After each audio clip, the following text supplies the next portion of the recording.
After an exciting overtime win last week over the Glen Rock Lady Herders, the Lady Panthers will be facing the top-ranked Lady Eagles in a Northeast Division matchup. The Lady Panthers come into today's contest with 10 wins and 10 losses. The Lady Eagles have 17 wins with only one defeat. The defending state champion Lady Eagles are looking to win the school's 11th state championship. But the Lady Panthers are primed for the upset.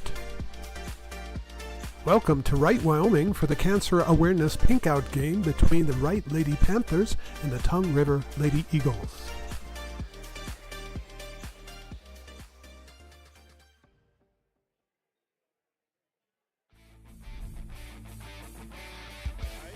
In there, popping it back out. Vasquez for three. That's good. Oh, my God. Vasquez knocking down the three, and there's a winner.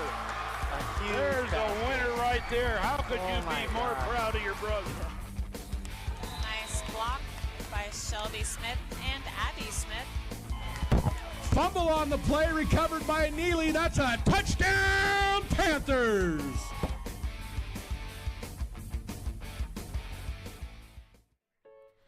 The Wright Broadcasters Group is a Campbell County rec-sponsored activity. Thanks to the rec grants awarded in the last 6 years, the Wright students, parents, and community members have had the opportunity to broadcast football, volleyball, basketball, wrestling, and music concerts unparalleled throughout the state of Wyoming. We have broadcast to thousands of fans and look forward to future broadcasts.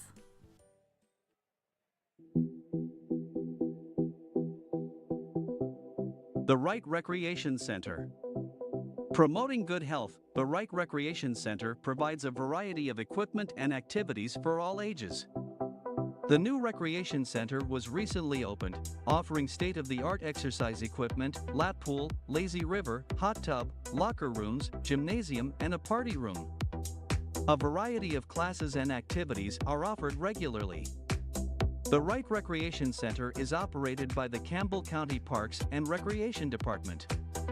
For more information, contact 307-464-0580 or visit the Recreation Center website.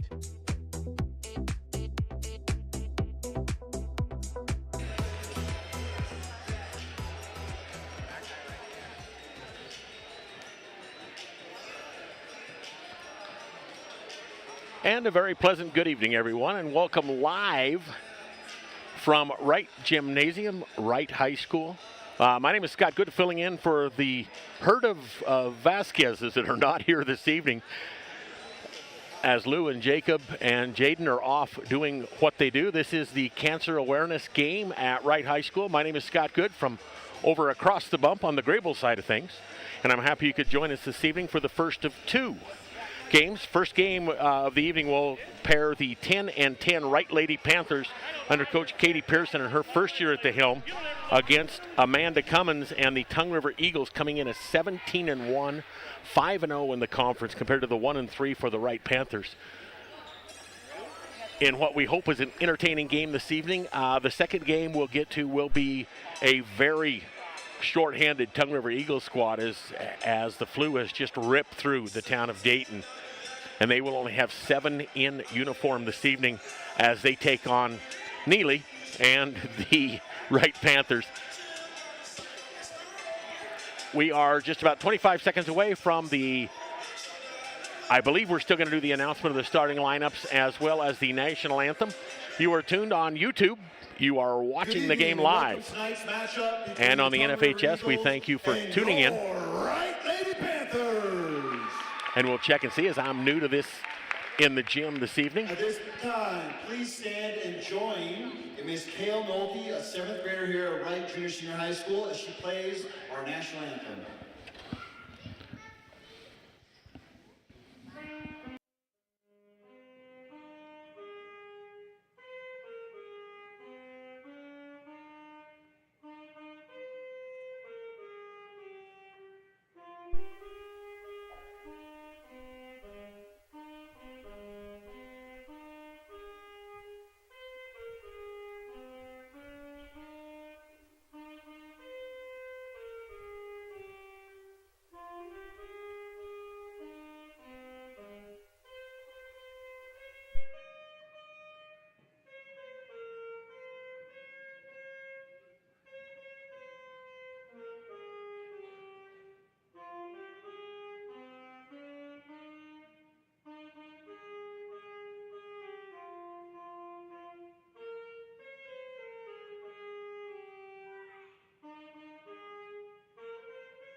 A nice job of one of the most beautiful songs in the United States of America. Welcome to this evening's matchup. As we are set.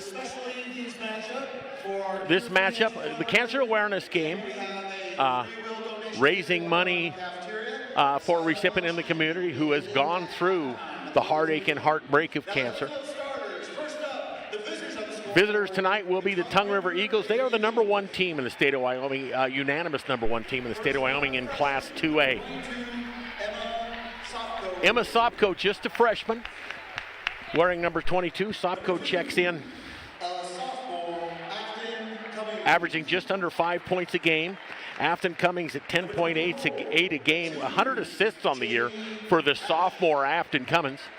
Cheney Rash, number 24. Cheney, the junior, will lead the team in scoring at 15.7 per game and leads the team also in rebounding. McKinley Scammons coming off a high ankle sprain about 3 weeks ago. She was back in the lineup last week. Scammon can shoot from downtown.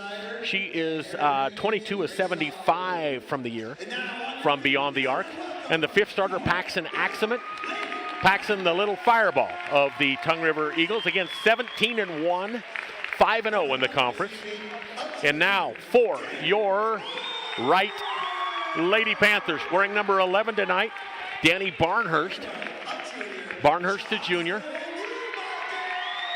Jocelyn Umiker, she also a junior. Maya Hinch-Robb, she is a senior.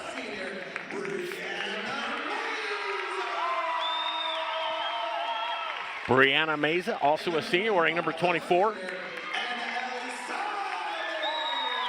Anna Ellie Salas will be the fifth. Salas, also a senior, number 25. Katie Pearson, her first year at the helm here. And now we can give you some numbers on the Wright Panthers as the lights were out. Barnhurst averaging 8.7. Meza at 12.6. Salas at 10.3. Umiker at 9.1 in scoring. And Hinch-Robb just averaging just under 4 points a ball game. It will be Cummins.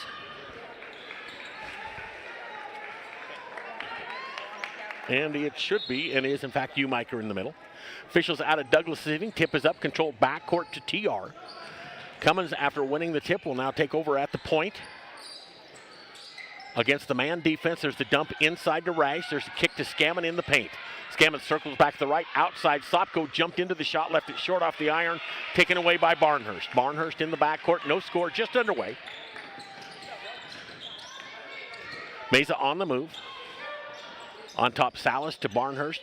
Robb on top, they'll fake now, they'll go to Robb on top and look for the dump inside. No, good idea, but the pass was low as Cummins hit the ground, as most people do when they run into Cheney Rash. Rash to Sopko, Sopko to Cummins, who's going to drive up the left side, put it up, we're going to leave it off the glass, no good, taken away. In a hurry up court, Salas will take it behind the back. Baseball pass near side, Barnhurst got away with the walk and then lost it to Cummins.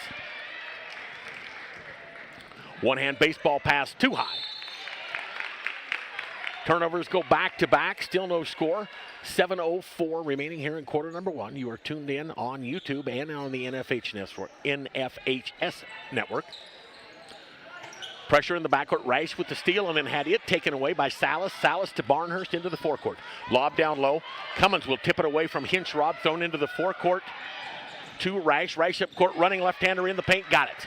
Cheney Rash for two, first 2 points of the ball game, 2 goose. We played just over a minute here in Q1 from Wright, Wyoming.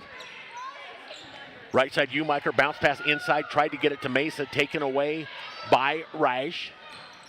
To Cummins into the forecourt, Scammon baseline, Sopko on the angle. Dribble left side, Axemet in traffic, dribbled, forgot the ball, came back, got it, put it up, left it short, got her own offensive board, put it up, no, but she'll go to the line. Axemet left the first layup short, was right there to get the rebound when it came back at her. The foul on the floor is whistled, and that is going to be called on number 24. That should be Brianna Meza. It is her first, team first. Axemet at the line, first one stunned by the front of the rim, will drip over and fall. 3 goose, 6:22 remaining here in quarter number one. Just underway. Axemet back to the line. Second attempt on the way, that is good. And it is 4-zip. Axemet on the year. 56% from the free throw line. Pressure in the forecourt. Rice had the steal. And they're going to take the timeout, they say, before the ball was inbounded. Katie Pearson saved what looked to be an easy bucket as Rash underneath. If you get a chance, Kel, to take a look at that, if you can. Rash, the inbounds pass, she caught it in stride, headed for the hoop. There's Axemet, you see. Now we'll look back to the huddle. There's Rash on the layup, the first layup. It is 4-0, 6:21. The Wright Lady Panthers yet to attempt a shot here in the early going. Salas to inbound the ball. Mesa and Barnhurst back. There will be full court pressure applied by the Tongue River Eagles. Mesa having a hard time getting in. Finally will lob to the middle of the floor. Nice pass, wrong team, taken away by Axemet. To Scammon from downtown. Scammon in and out, no. Rebound, Rice, put it up, got it. Cheney Rash with the offensive board.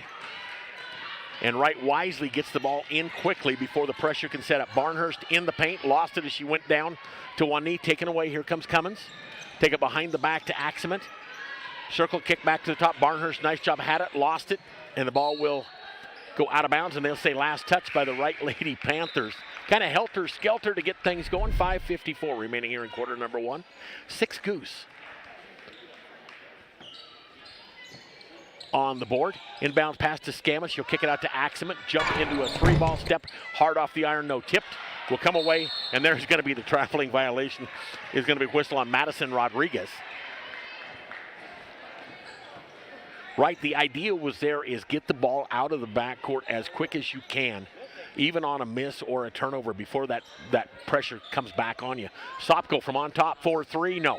Too hard off the iron, kept alive by Axemet, who laid it up short, off the mark, no. Rebound Cummins, off the mark, no. Rebound fought for inside Mesa, nice job to take it away to Salas. Salas in the backcourt, now will circle into the forecourt. As Blair Woodward set to check in, next dead ball. Hinchrob baseline cut off nicely, bumped and fouled. I think they're going to whistle it on number 24. That'd be Cheney Rash. That will be her first, team first. And it comes at the 5:22 mark here in quarter number one. Again, my name is Scott Good, filling in for Lou and company, who are out of town. My friend Lou Vasquez, I can say. Outside Mesa, 4-3, got it. And a possibility of 4, and Cheney Rash just picked up her second. Mesa, nice job from the left side behind the arc. We're going to count the 3.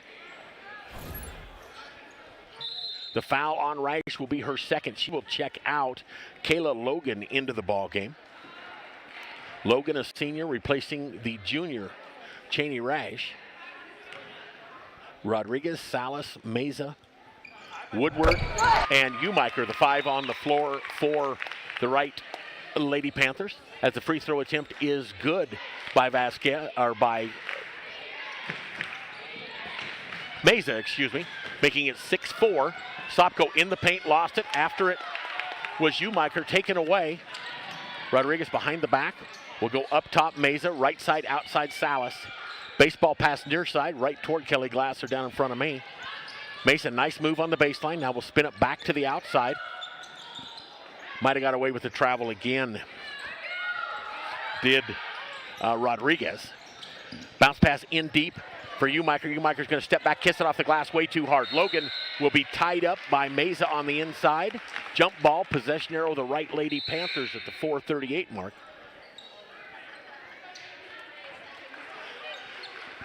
Hinchrob back in, Umiker out.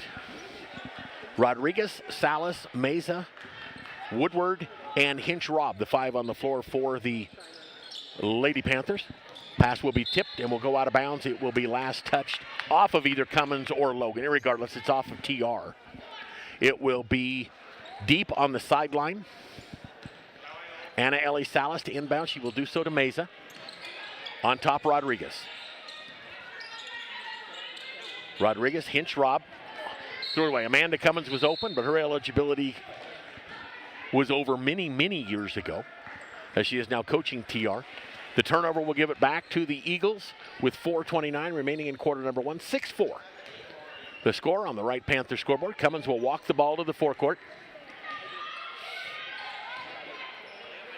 Right in the man defense will take it outside. Scammons 3-ball off the mark, no good. Tipped. Aximent will take it away as she will run it down in front of Woodward. Up top to Cummins as we head for the 4-minute mark. Cummins right side, dump to the corner. Aximent. Penetrate, little running hook. Well, got it. Paxson Aximent for 2. It is 8-4. The Tongue River Lady Eagles leading by 4 as we go under 4 minutes remaining in quarter number 1. There's a dump to the middle, tipped away. Aximent will come up with it. Bring it into the forecourt, pick up the dribble. Now go right side Scammon. Deep on the baseline to Sopko from 17 foot. Rolled around and got it. Emma Sopko, the freshman, for 2. And it is 10-4. The Tongue River Lady Eagles as Mason will have her pocket picked by Cummins. Cummins up court will lay it up and in. I believe that's steal number 3, already for Cummins. And a timeout will be taken on the floor. And we're going to wave it. A full timeout will be taken on the floor with 3:18 remaining in the first quarter. 12-4 on the Wright Panther scoreboard. The Tongue River Lady Eagles leading by 8. Again, this is the first of 2 as Coach Neely and the Wright Panthers, ranked number 2 in the state, number 1 in the conference, will take on an undermanned Tongue River Eagle squad.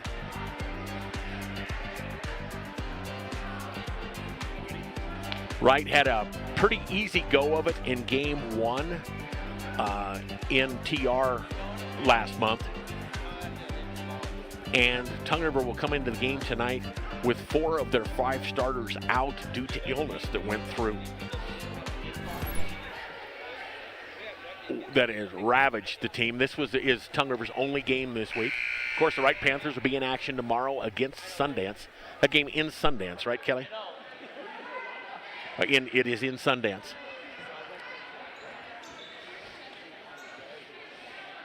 And I must say, it is my pleasure to work this broadcast with Kelly Glasser, who's got this whole thing set up. It takes a lot higher IQ than the guy talking behind the microphone to set this thing up. 12-4 after the timeout. Right back where we started. Wright's going to throw it away. Cummins dump in deep. Aximent blocked and fouled. The foul will be called, I believe, on number 11, Danny Barnhurst. That will be her first. We'll check it and make sure. Single digits, that's 1-1. That'll be Barnhurst. Her first, 3rd team foul comes at the 3:09 mark here in quarter number 1. 12-4, Aximent back to the line. She's 2 of 2 from the stripe. 53% on the year, drains the first. Now 3 of 3 from the stripe as Grace Perkins, the junior, will check in. The freshman Sopko out.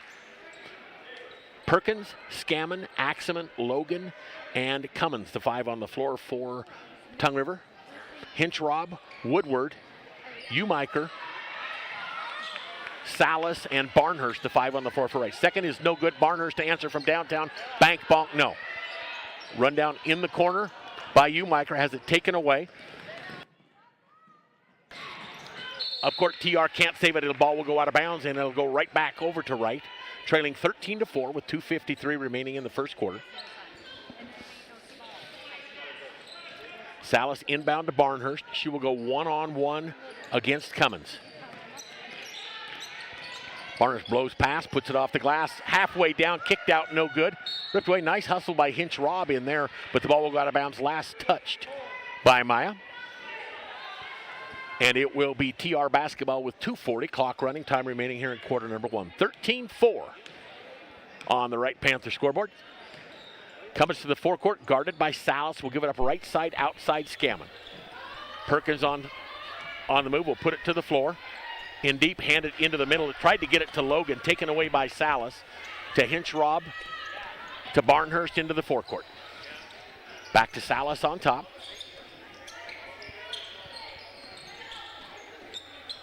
Woodward to Barnhurst. Penetrate. They're going to get the push on Paxton Aximent. The bump, the hand check, whatever you want to call it, it will be called on Paxton Aximent. That is her first, team 3rd, fouls even at 3. Hinch Rob back out. Should be Mesa back in, and it is. Mesa, Barnhurst, Umiker, Woodward, and Salas. Bounce pass will go into. It was a little behind Barnhurst, taken away by Scammon. Here comes Tongue River at the 2-minute mark into the forecourt. Cummins. Cummins right down the middle. She will be hand checked and pushed. They will call the full foul on Anna Ellie Salas at exactly the 2-minute mark. Her first, 4th team foul. Next right foul will be a couple of free throws for TR. Dump to Logan inside, blocked and fouled by Umiker. She's going to be shooting anyway, as she was fouled in the act. Umiker thought she had all ball. The official says got her with the body, so at 1:59 in Q1. Leading 13-4, the Tongue River Eagles, Kayla Logan will head to the free throw line. Logan to the line, free throw on 3, nice spin, rattle at home. Logan on the line, just 5 of 8, now 6 of 9. Hinch Rob back in, Woodward out. Logan back to the line. Averaging just over 1 a game, she has doubled that up. She now has 2, and it's 15-4. Full court pressure will peel off into straight man pressure. Into the forecourt, Umiker. Back to Salas. Salas downtown 3, left it short. Umiker in the right spot. Ball came off her hand awkwardly and will be taken away by Cummins. Baseball pass to Sopko in the forecourt. To Perkins. Dump in deep to Scammon. Can't get it to go. Ball tipped for fought inside. Taken away by Barnhurst with $1:35 left to go in the first quarter. Barnhurst right side outside to Salas. Looking for Mesa. She's got the only points on a 4-point play about 4 minutes ago. Umiker on Cummins, will be cut off on the baseline. Backed up, got away with it, but then lost the ball to Cummins. Cummins will throw the ball intended for Scammon, taken away by Salas. To Umiker, off the glass, fouled, and will head to the line.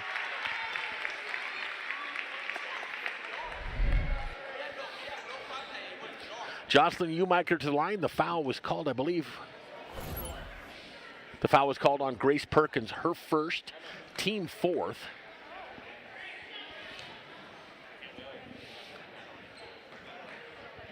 Umiker line shooting free. The first one is going to be a little bit short, front of the iron and straight off. She'll shoot her second.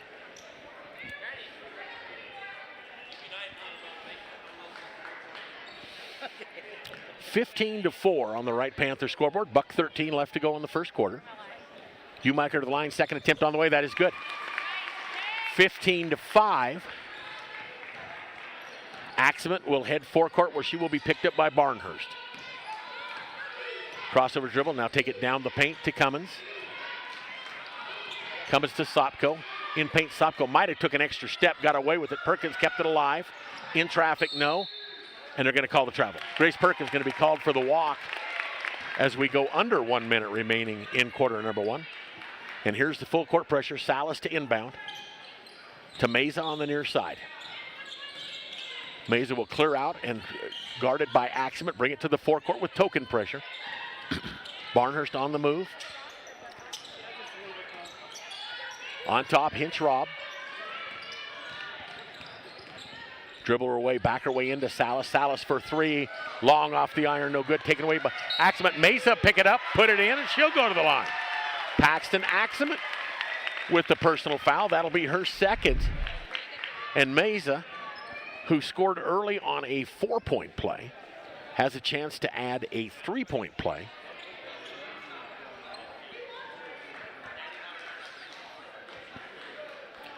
It is 15-7. Brianna Mesa, 1 of 1 from the line. 2 of 2. So she has a 4 and she has a 3. And it is 15-8, final half minute in quarter number 1. Cummins walked to the forecourt, guarded by the aforementioned Mesa. Outside Scammon from downtown 3, got it. Kinley Scammon for 3. Now with 12 seconds, Barnhurst into the forecourt. Hinch Rob on the base to Barnhurst. Head fake in traffic, little runner, off balance, no. Umiker will come up with the offensive board. She will be fouled. Scammon or Logan. I think they're going to say Scammon, and that's going to be 2 shots for Umiker. Jocelyn Umiker to the line to shoot 2. She's 1 of 2 from the stripe. 3.8 left to go in the first quarter. 18-8 on the Wright Panther scoreboard.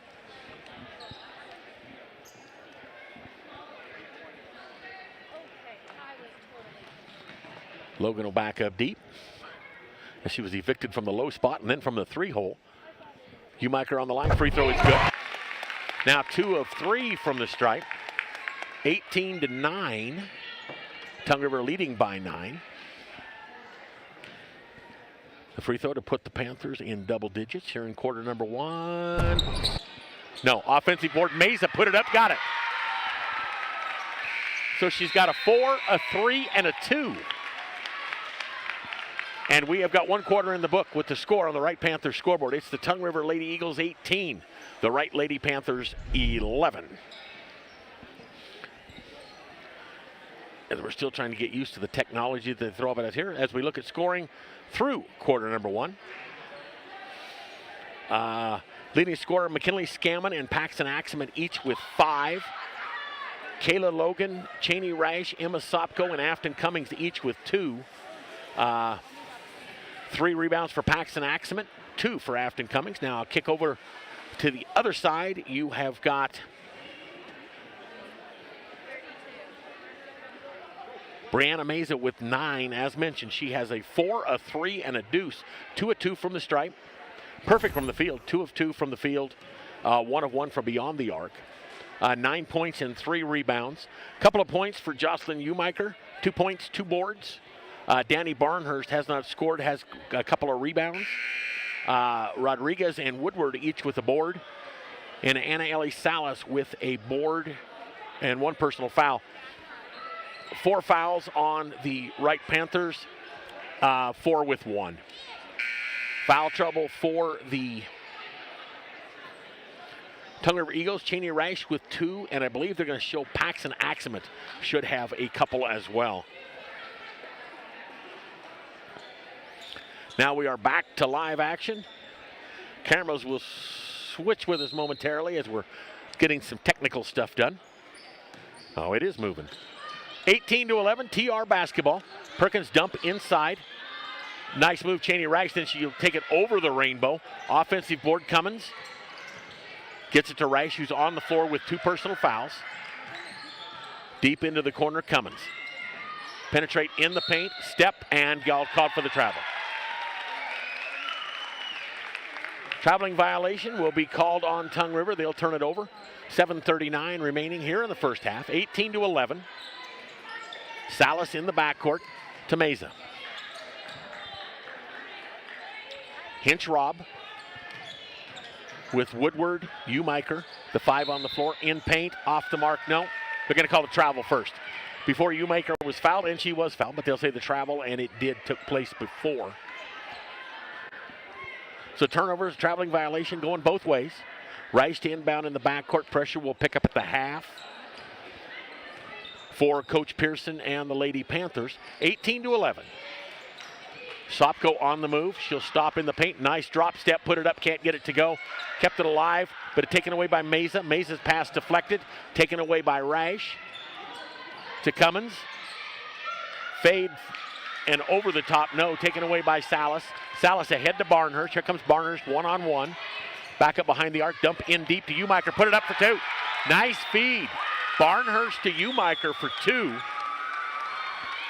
And it is 18-13.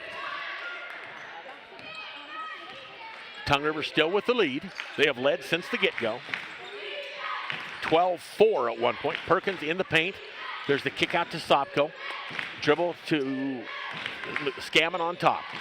Scammon, Cummins. Scammon behind the arc. 3 on the way. Got it. Scammon from the baseline left side is 21-13. The Tongue River Eagle lead back to 8. Barnhurst outside looking in for Umiker instead. To Mesa. Mesa penetrate kick. They're going to call the hand check before the shot. They'll call the hand check. That will bring Woodward back into the lineup. Woodward in, Hinch Rob out. Woodward, Umiker, Salas, Mesa, and Barnhurst, the 5 on the floor. Inbounds will go to Woodward, has it blocked point blank. Taken away by the Lady Eagles. Here comes Cummins into the forecourt. We had under the 6-minute mark here in Q2. 21-13, outside Perkins from way downtown, air ball. From 19, she shot it about 21 over the top, taken away, and then Barnhurst going to throw it away in the forecourt. Tried to get it to Mesa right down in front of us.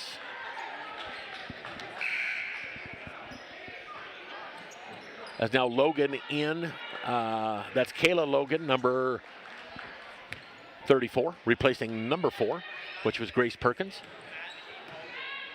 Cummins, Scammon, Reich, Sopko, and Logan, the 5 on the floor.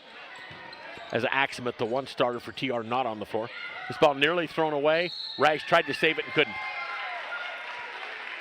About the time Reich took off for the hoop, Scammon tried to throw it to her, and it was a case of throw it where she was.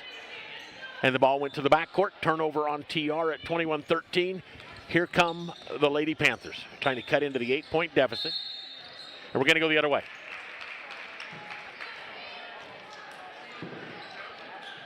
Woodward is going to be called for the block. And they're explaining it was a great block other than the fact that it was set up like a roadblock. She really assumed a very wide stance and got called for the block. 21-13, TR into the forecourt now.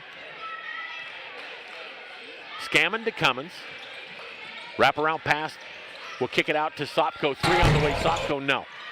Ball will be pushed out of bounds. Last touch, that was by Scammon, who tried to push it to the corner to one of her teammates. Instead, it will just go out of bounds. It will be right basketball at the 5:07 mark here in Q2, excuse me.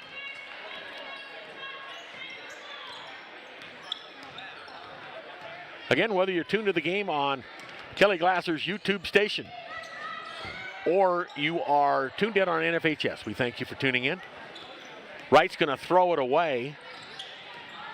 Cummins to the forecourt. He's going to work it in deep. Now kick to Logan, who took about 3 steps, stepped into an open jump shot, and then couldn't get it to go. Taken away.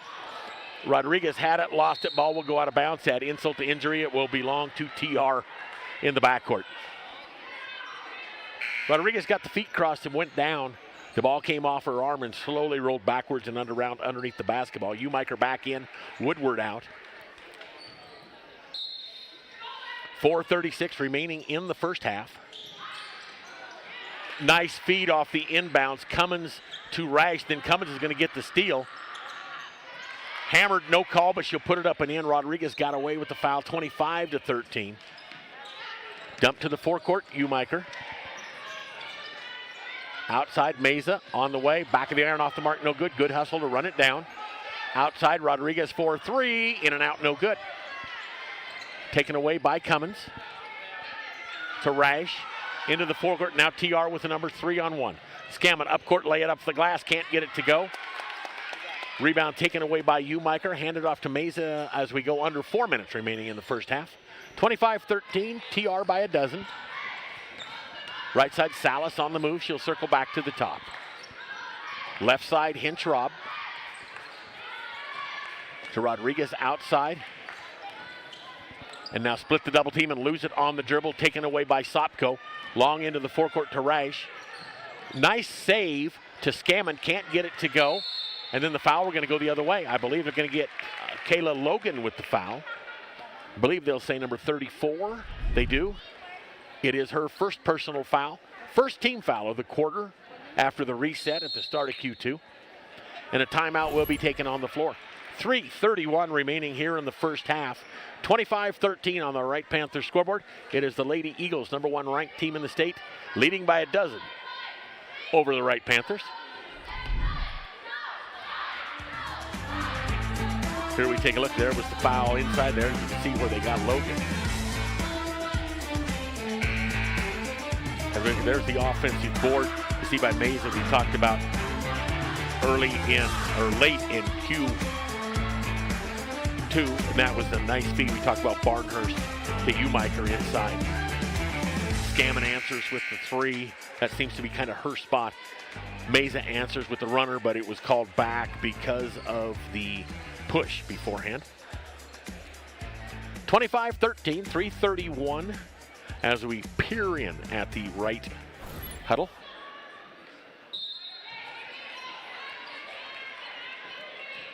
Salas, Mesa with Barnhurst, Hinchrob, and Umiker, the 5 on the floor for the Wright Panthers. TR will answer with Sopko, Scammon, Cummins, Rash, and Logan. In and out, no good for Salas. Nice job, Logan, to come down with it. Logan to Sopko. Underhand scoop it to Cummins, who will head to the forecourt as we head for the 3-minute mark. Inside deep, nice tip away by Barnhurst. Got it to Hinchrob, into the forecourt to Salas.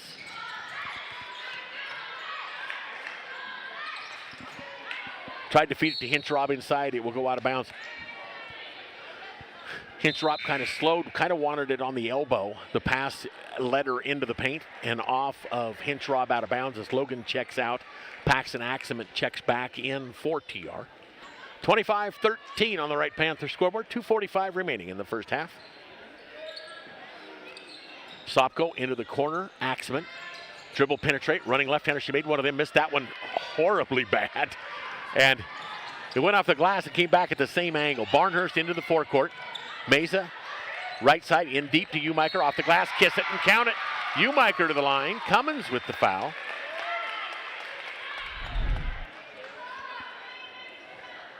There we see Barnhurst. And there's a nice feed. You can see Umiker breaking in underneath. Nice feed.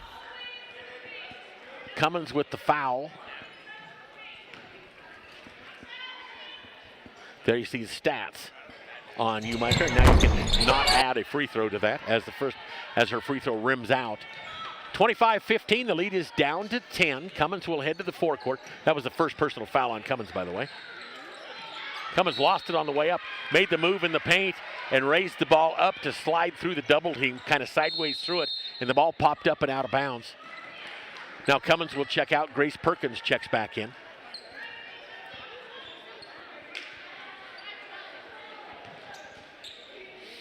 (25-15), 2:15 remaining here in the first half.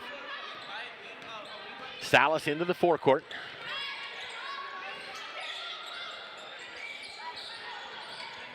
Mesa on the move. Hawked by Scammon, in deep. Cut off, nice job by Axelman to cut it off to Hinchrob. Rash has got to be careful as she picked up the 2 fouls early. Mesa on top. Barnhurst. Salas dump it in deep to Mesa. Nice spin move. There's the kick out. Barnhurst from downtown. Got it. Danny Barnhurst for 3. The lead down to 7, 25-18. And they're going to wave off the shot. They'll say that Rash was fouled before on the ground.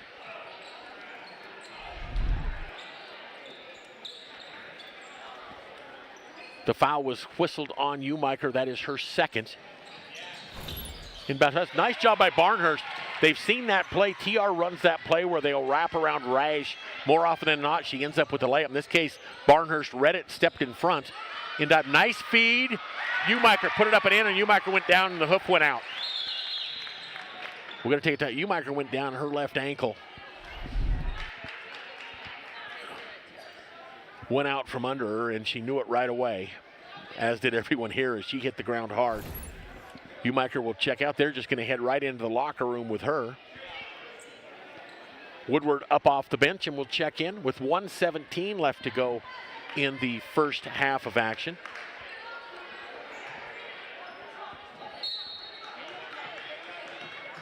Umiker 8 points in the ball game and a couple of boards. And she is in the locker room getting the hoof looked at.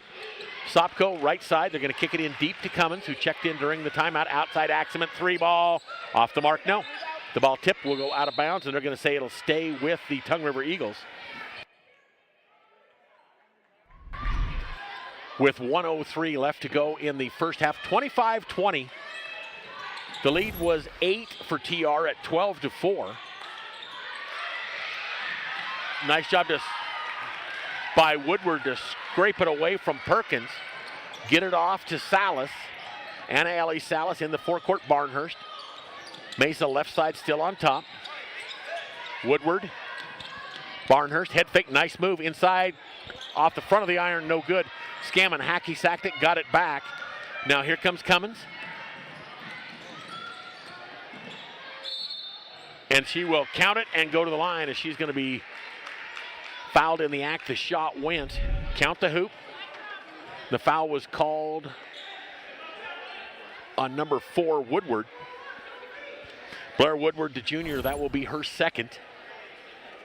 27-20, the lead back to 7. Cummins back to the line.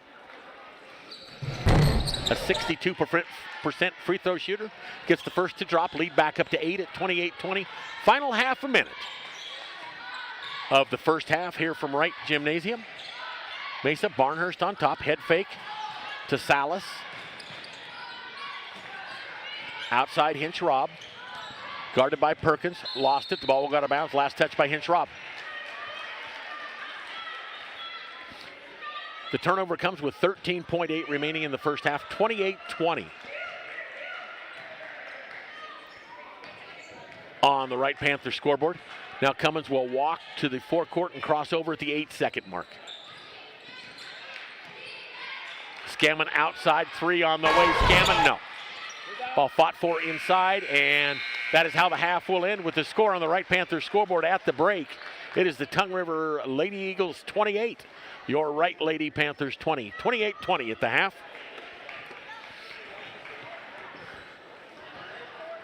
As we update stats and get everything kicked over,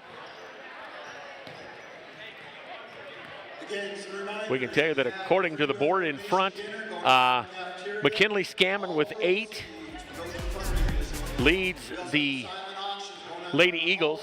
Afton Cummins with 7. 5 points for Paxton Axement. 4 points for Cheney Rash.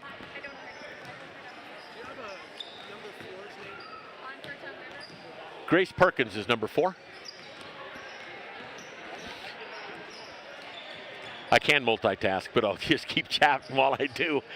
We are at the break, 28-20. Oh, where were we at? We were at Emma Sopko with 2 personal fouls. Rash and Axement each with a couple of them. For the Wright Lady Panthers, they were led in scoring by Brianna Mesa, who had a 4, a 3, and a 2 in the first quarter. Did not score in the second quarter. A 4-point play, a 3-point play, and a little bitty deuce to the inside for her 9. She leads all scores. 8 points for Jocelyn Umiker, who went down with a bad hoof with about 30 seconds to go in the first half. She went to the locker room. She has 8, that's 17 of the 20. And the lone other 3 is by Danny Barnhurst, who hit the tray. Hit the 3 for a total of 20. Foul trouble. Umiker with 2 is the only player, and Blair Woodward with 2 as well. And as you look at the floor and you see the split screen that we have going there, you see that is the Wright varsity going into tonight's game, of which you'll see a kid bebopping around in the pink shirt on the near side of the floor. Not the dark pink shirt, but the one getting the rebound right now. That is the lone starter for the Tongue River Eagles that will be in action tonight, as 4 are out for the Eagles. 28-20, this is the cancer game, so they have the free food next door on a Goodwill offering. Raffles, baskets, all of that good stuff to raise money for the cause, and it's a good cause. If you're in the neighborhood, we invite you to stop in. At the break, 28-20. We are going to step aside for just a second, catch our breath, and get ready for half number 2. The Wright Lady Panthers trailing the number 1 ranked Tongue River Eagles 28-20 on the Wright Panthers scoreboard. We'll be back with second half action. Stay tuned.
And we welcome you back as we get set for half number 2. Boy, that was a horrible picture on the screen. 28-20 on the Wright Panther scoreboard. Let's look ahead a little bit, if we can, toward the regional tournament, which is 2 short weeks away in that beautiful town of Moorcroft, Wyoming. On the girls' side of things, the Tongue River ladies are guaranteed the number 1 spot at this point. They are 17-1. They have a 2.722 rating. The ratings, go to Wild Preps and look it up how they do it. We'll kind of get over that. Pine Bluffs right now is sitting in the 2 slot at 13-5. They have a 1.94. Sundance at 11-7 has a 1.6667. Bighorn at 9-9 has a 1.4444. Right now, the Wright Lady Panthers are sitting at 10-10. They have a 1.4 rating. And Moorcroft with a .167. Bringing it to the bottom of the pack. For the regional tournament this year, with Pine Bluffs the only team from the southeast, that means that the 1 and 2 seeds are going to get a bye the first day. That's boys and girls. So if the season was to end today, and obviously it doesn't, Tongue River and Pine Bluffs would get the bye. Sundance would play Moorcroft, and Bighorn would play Wright. That is as of right now.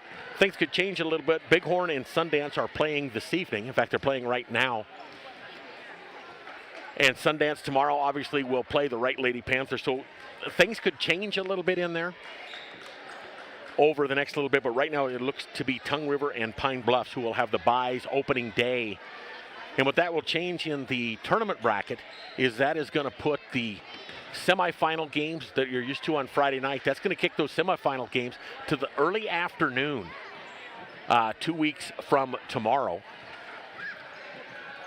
2 weeks from Friday will be the 2 weeks from tonight will be the semifinals, and that will be followed by the loser out games that usually are Saturday morning or Friday morning will be on Friday night late.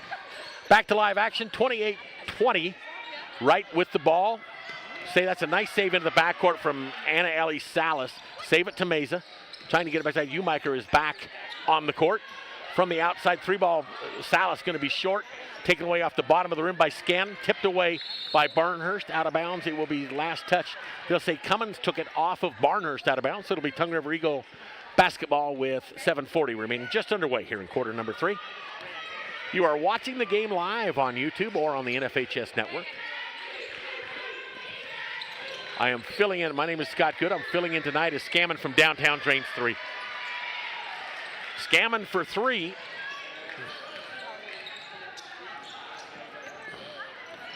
And it is 31-20, lead back up to 11. Barnhurst tried to answer from 17, had a shot and had a body in the face. Umiker had it lost and then baseball passed it ahead. Nice job to keep it alive. Now Meza on the move, circle back to the top to Salas. If we were in volleyball, we'd say she was at the 10-foot line. Tipped inside, taken away as Sopko goes down. Salas back, 3 on the way. Salas, bank it, bonk, no. Off the back of the iron as Scammon goes down, taken away. Sopko in the backcourt. Hawked by Barnhurst. Will give it off to Cheney Reich, who's going to bring it to the forecourt. Reich in the corner, Axeman, step around, in the paint, lay it off the glass, count it, and go to the line. Maya Hinch-Robb's going to be called for the personal foul. The deuce by Paxton Axeman. She has 7 points in the ball game. She is 3 of 4 from the stripe, and she's going to head to the line. The foul on Hinch-Robb was her first of the quarter, and Axeman gets the free throw as well. Now 4 of 5 from the stripe, and here's that pressure that gave the Lady Panthers fits in the first quarter. It's going to be broken into the forecourt. Nice job, Barnhurst to Meza. Meza on top, Barnhurst left side still on top. Look for the cutter, Meza in the paint. She's got it at the free throw line. Spin move in tight, underhand scoop, blocked by Cummins out of bounds. It'll stay with the Lady Panthers. Baseline underneath. Barnhurst to inbound. Inbounds will go to Umiker. Turn off the glass. No, left it, short-armed it. That's a nice job by Axeman. And Umiker's going to pick up the foul. And that, I believe, will be number 3. It will be number 3 on Jocelyn Umiker. Blair Woodward quickly checks in for Umiker. 34-20. The lead is 14. for the Tongue River Lady Eagles. 6:22 remaining here in the third. Cummins to the forecourt. Half-court man defense, Axelman. They're going to get Woodward with the reach, and she's going to pick up her third. Next up,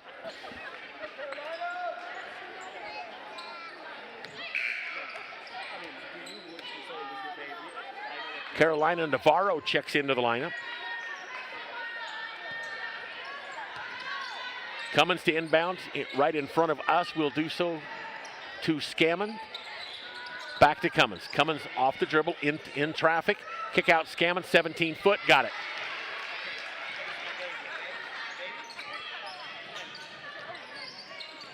In traffic, Mason, nice job.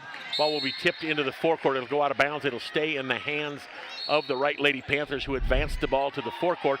And then Coach Pearson will take the timeout with 5:56 remaining here in the third quarter, 36-20. The Tongue River Eagles have stretched the lead here in the third quarter of play. 36-20, as there we look at the split screen into the huddles.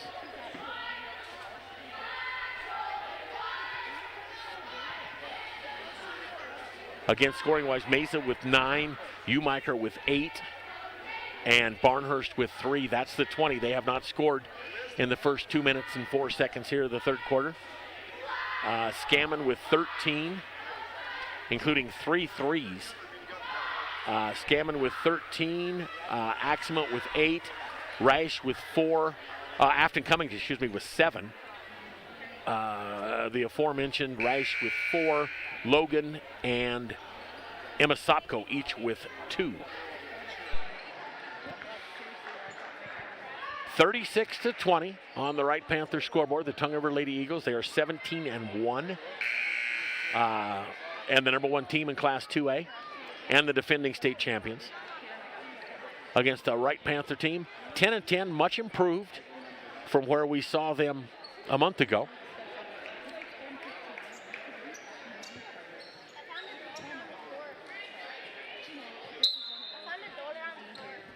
Salas inbound into the backcourt to Mesa.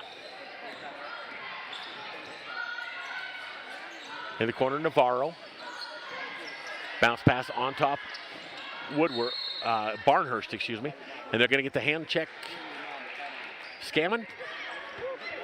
It will be on Scammon with the hand check. First foul of the quarter. Second personal foul on McKinley Scammon. Comes with 5:45 left to go in the third quarter. The lead is 16. As it is an 8-zip run here to start the third quarter for the Tongue River Eagles. Mesa on the move. Lost the dribble, picked it back up, dribbled it once and wasted the dribble, got it back now to Barnhurst from Salas, in deep to Mesa. Nice move inside. Mesa can't get it to go too hard off the glass. Expecting the foul, put it up with a little extra oomph, didn't get it. Here comes coming in deep to Axelman for 2, and we'll go to the line. I believe they're going to get Carolina Navarro with the personal foul. That'll be the 4th team foul of the quarter. And there's still a lot of time, 5:21 left to go in the third quarter. 38-20, TR on top on the Wright Panther scoreboard. Axelman at the line, rolls around, gets it to drop. It is an 11-zip run. As Umiker's going to check in. Hinch Rob, I believe, will check out.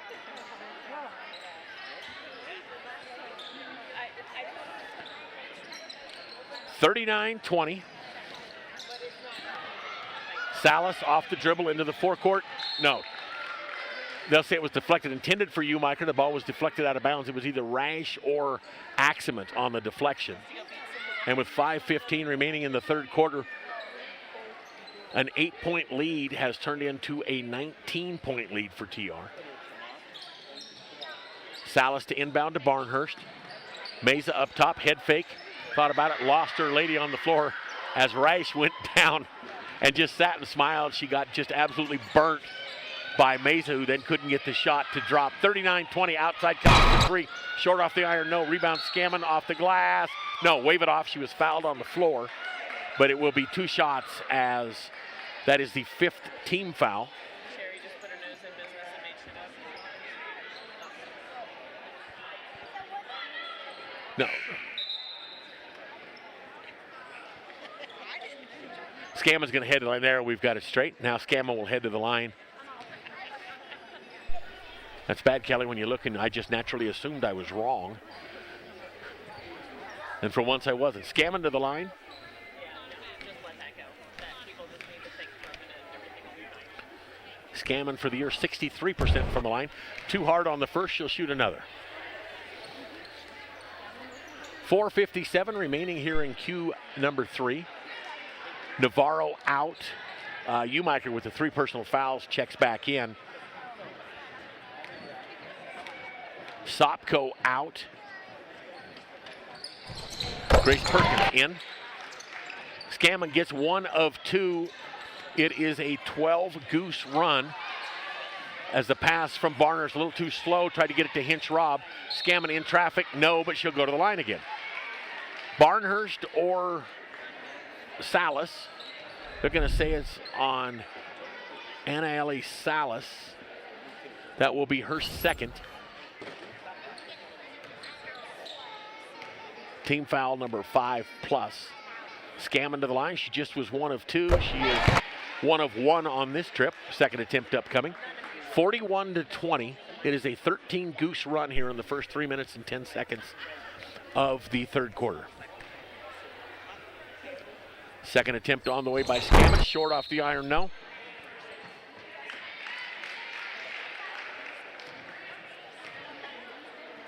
He kind of pointed, and Salas and Meza were both right there where he pointed. One came in a step too early. So back to the line, we'll take the mulligan. Scam to the line, makes him pay. Gets the extra point, 42-20. As now Logan in, Axemet out. Hinch Robb checks out. No, Hinch Robb will just go back deep. She didn't check it. Headed for the bench and then took a deep position. Meza, Umiker in traffic, took an extra step, got away with it, put it up and in. Jocelyn Umiker for 2. First points of the 3rd quarter for Wright comes at the 4:39 mark. 42-22, the lead is 20. And Cummins in traffic will be bumped and go to the ground. Instead of calling the foul, they'll just call the travel. Turnover on TR.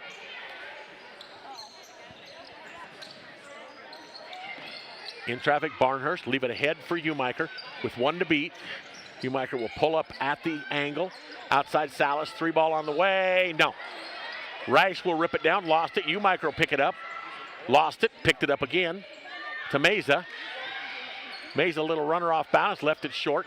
Hinch Robb tipped it, but taken away by Logan, fouled by Hinch Robb. With 4:11 remaining in the 3rd, 42-22. That's going to be free throws on the other end. As they quit counting fouls at 5. I believe that's the 8th of the quarter, and we aren't halfway through it yet. 42-22.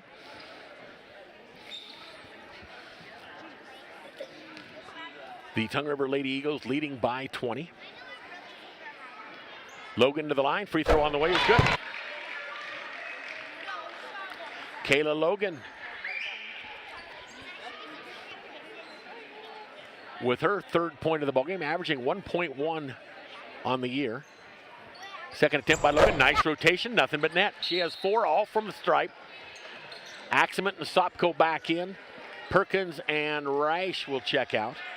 So Scammon, Axemet, Cummins, Sopko, and Logan, the 5 on the floor for TR. Barnhurst, Salas, Meza, Hinch Robb, and Umiker. Baseline Umiker, high arcing shot off the glass, no. Hinch Robb came down hard and the ball will go out of bounds. It will go to TR with 4:02 remaining in the 3rd quarter, 44-22. TR on top by 22. It was an 8-point lead at halftime for TR at 28-20. Scammon in traffic, off the mark, no. Offensive foul will go the other way. Wasn't a lot of contact, but there was contact. The foul is there. The foul will be called on McKinley Scammon. That will be her third, just a second team foul. Meza to Salas. In the forecourt, they'll work it to Umiker. In traffic, turn, pop, got it.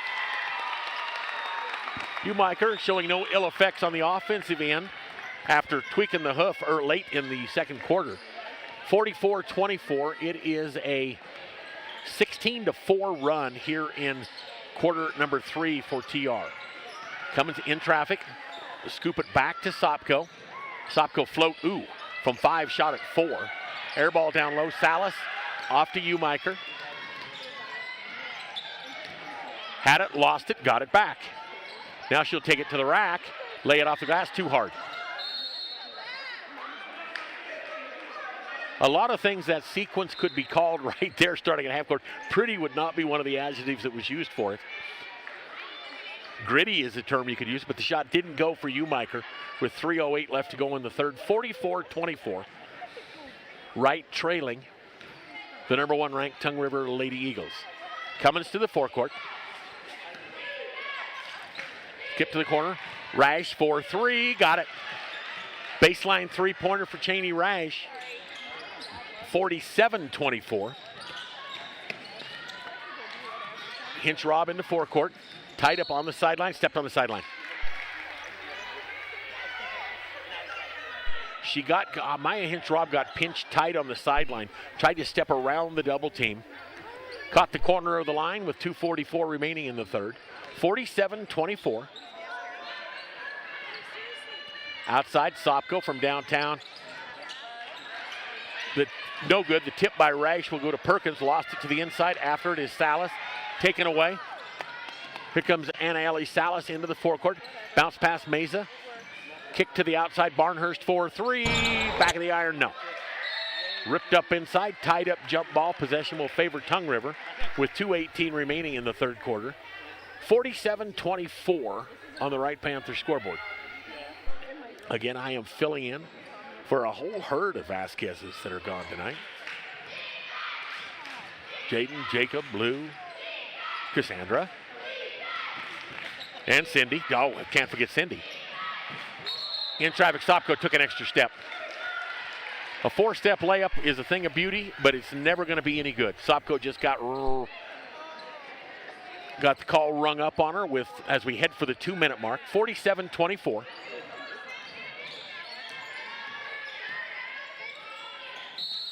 Inside Hinch Rob. They're going to say she cleared out inside, and that took Cheney Rice to the floor pretty hard.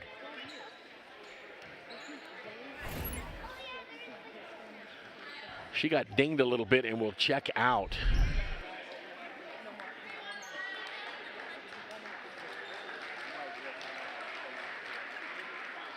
She definitely got bit by the floor when she turned. That is a tough little gal, and she checks out with a tear in the eye and heads to the end of the bench. $1:55 left to go here in the third quarter.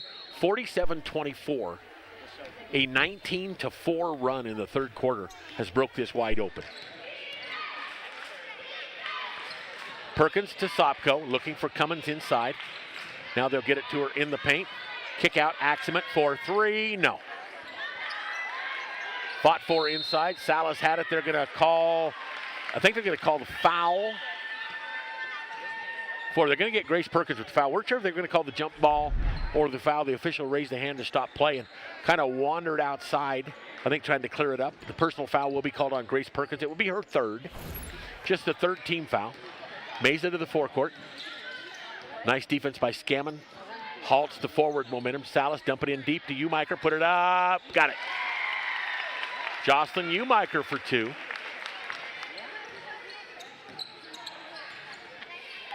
(47-26). Umiker with 14 in the ballgame. Barnhurst with the steal on Aximent. Will take it across from left to right. Lay it up and in. On the reverse, 47-28, and a 4-zip run here over the last 25 seconds for Wright. 47-28. Cummins in traffic will be fouled deep. Woodward checked in just in time to pick up the personal foul. I believe they will call Blair. If they do, that is going to be numero 4. Is that right? Yes, it is. Number 4 on Woodward.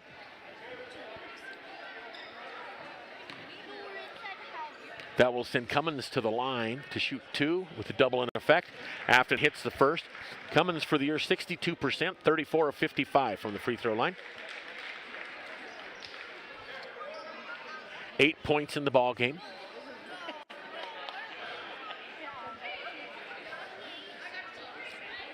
Tara Williams, number 5, checks in for her first action. Carolina Navarro back in as well. Woodward and Meza check out. So it's Williams, Navarro, Salas, Umiker, and Barnhurst, the 5 on the floor. Free throw is good, 49-28. Been a 21-8 run here in the third quarter. Williams on the near side will fake it, now go cross court. Free throw off the mark, no good, as into the ball game checks Kachina Sannon. 14, the freshman, for her first action. Number 14, she will check in.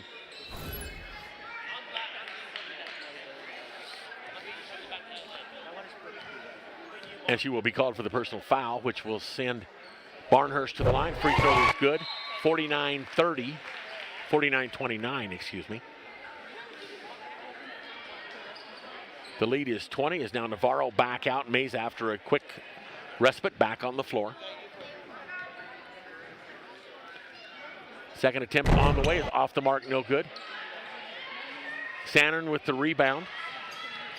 Give it to Cummins, who's going to head to the forecourt. Final 30 seconds of quarter number 3. Outside Scammon for 3. Off the mark, no good. Offensive board. Sopko short-armed it. Had it blocked from behind by Mesa. Baseball pass long to the forecourt. Barnhurst kiss it and can't get it to go. Rebound Umiker off the glass. No, but she'll go to the line.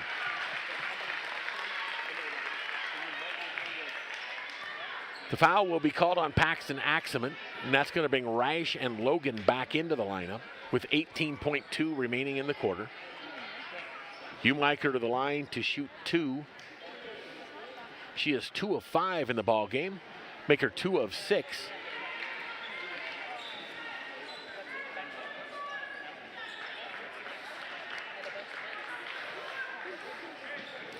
For the year, 47% from the line.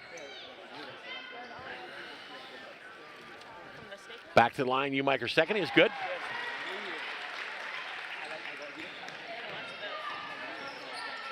(49-30). The lead is 19. Final 10 seconds of the third quarter.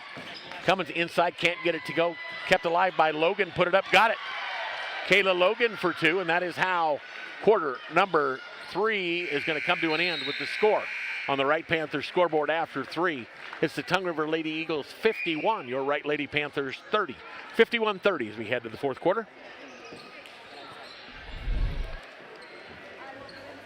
And we can tell you, as you're looking at highlights through the third quarter,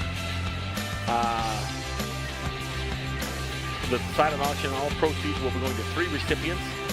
The silent auction items have been donated by generous people and businesses in Wright. Cooper Neely has provided the cancer bracelets and pin to help raise money for this worthy cause. The games this year are focused on bringing awareness of all cancer and the effect it has on our community and the world in general. The coaches are wearing the white sneakers for your support of cancer. The 3 recipients this year have been pillars of Wright Junior Senior High School for a long time. It gives us great pleasure to have Hal Johnson, Carol Grebbins, and Marcy, I believe it's Fennell, along with any of their families come down and they will accept money. They have raised, this year, the community step raised over $6,000 for these families in need. Please remember the famous quote by Coach Jimmy V: cancer can take away all of my physical abilities. It cannot touch my mind, cannot touch my heart, and it cannot touch my soul. Don't give up. Don't ever give up.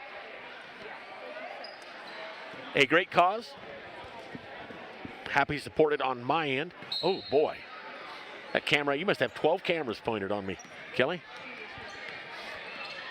I'm thin in my mind.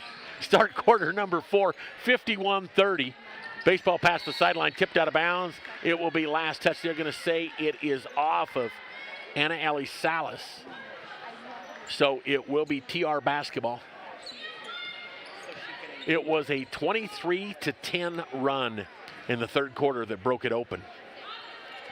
8 points at the half, 28-20. Sopko, Logan, Rash, Cummins. As Rash can't get it to go. Mesa with the rebound. Ahead to Barnhurst. They will find Hinchrob underneath, lay it off the glass, count it for two. Hinchrob, nice feed from Barnhurst, 51-32.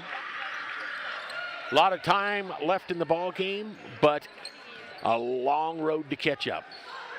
Cummins on top to Sopko. Into the corner, Rash.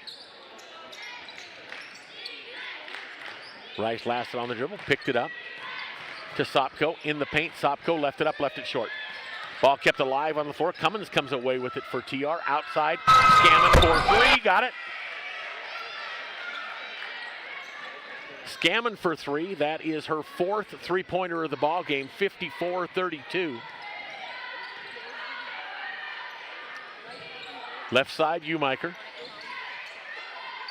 One dribble, give it up to Mesa, to Hinchrob on top.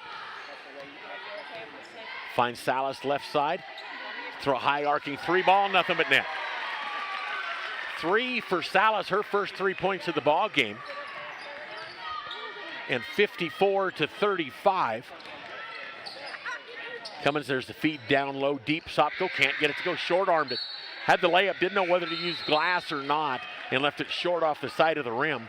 The ball will go out of bounds and go over to the Wright Lady Panthers with 6:09 remaining.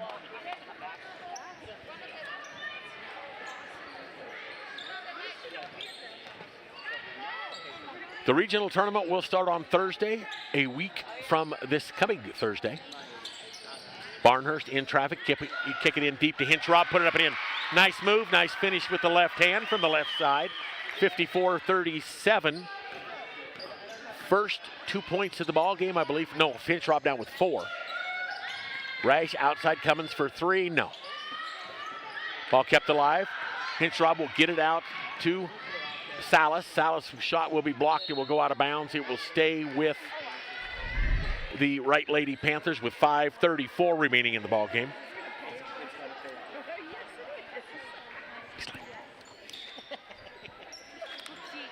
From the corner, three ball off the mark by Salas, no good. Rebounded by Logan. Logan off to Cummins with 5:25 remaining in the ball game. Cummins will trot to the forecourt.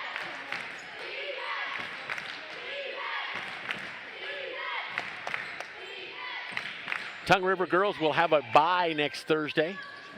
A week from Thursday, excuse me. As count the hoop. Kelly, I missed it.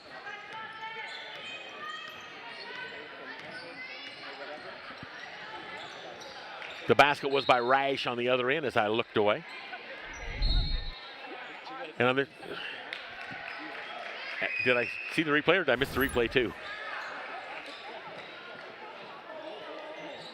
Okay, thank you, Kelly. Here we go. Here you see Rash inside, nice spin move. Lay it up with the right hand, up and in for two. Making the score 56-37, exactly 5 minutes remaining in the ball game. The Wright Panthers will play a week from this coming Thursday in Moorcroft in day one of the regional tournament, as it is to be determined whether they will play. The ladies will take court at Moorcroft High School at 4 and 5:30. Depending on what seed they go in.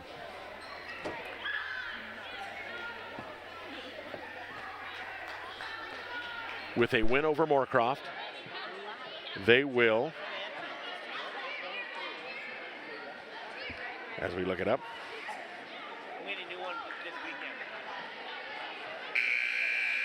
it is looking like that they will play at 5:30 in Moorcroft, barring something unforeseen with teams bouncing around. But you're looking at 5:30 on the first day of regional tournament. Opening game is at 4.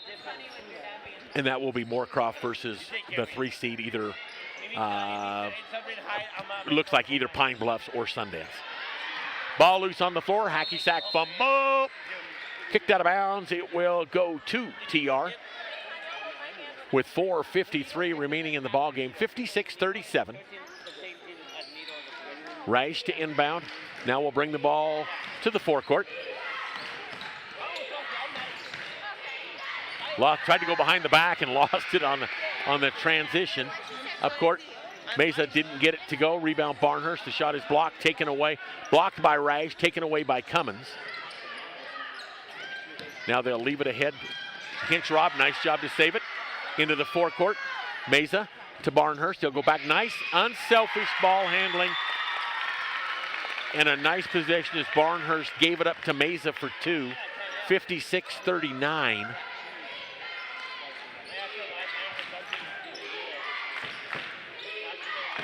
Wide open inside, Scammon off the nice feed from Cummins.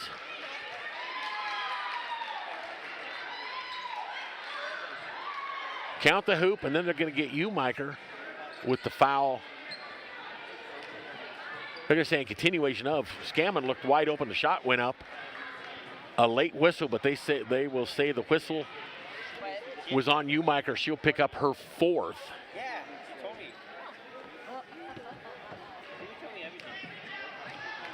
58-39. Scammon back to the line. Can't get the free throw to go. Rash saves it to Scammon. Nice job. Everybody gave up on it except Rash. Then it was thrown away by Scammon. Rash after it. She will go down. Wanted to call Rash with the steal. Lay it off the glass for two. Hinch Rob went down right in front of us. Looked at the official. He said no, no. And there was the finish, 60-39, a 21-point lead. In traffic, Mesa underhand scoop to Umiker, no, and they're going to call the push inside, and they are going to whistle it on.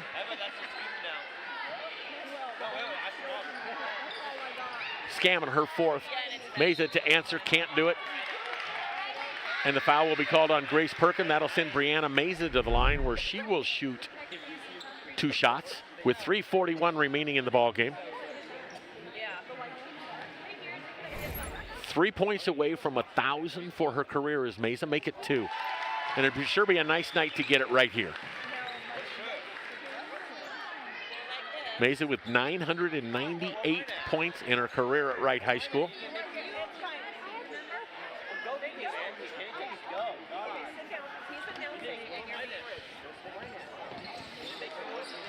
It'll have to come on a basket because it didn't come on a second free throw. 60-40. It is a 20-point lead for Tongue River with 3:38 remaining in the ball game. Tongue River to inbound in the backcourt. They will go to Rash. Near side, Axeman on top, Cummins. Running one-hander's going to leave it short. Logan had it, lost it, taken away by Barnhurst.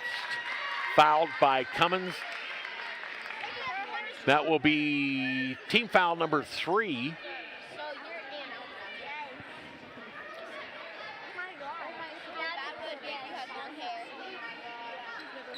And it comes with 3:24 left to go in the ball game. Salas left it ahead for Mesa, wasn't expecting it quite there. They each point at themselves. They each will take the blame with 3:19 remaining. Outside, Sopko for 3 over the rainbow. If you're going to shoot a 23-footer, you don't do it from 21 feet. Mesa bumped as she went inside. Ball will go out of bounds. It will stay with Wright. And again, as I mentioned a moment ago, Mesa 2 points away from 1K in her career. Long to the top, tried to get it to her, taken away by Sopko to Axeman. Laid it up and in. Paxton Axeman for 2, 62-40. Salas, in and out, no good. The crowd knows it, they've got the sign just in case. Cummins into the forecourt for Sopko. Tried to bounce it across to Logan. Hinch Rob got in the way and kicked it out of bounds. It will be Tongue River basketball. Tight on the baseline left side with 2:40 remaining in the ball game. 62-40. Axeman in the dribble. There's the kick to the top. Sopko for 3. Got it. Emma Sopko for 3. She has 7 in the ball game. That is her first 3. It is 65-40.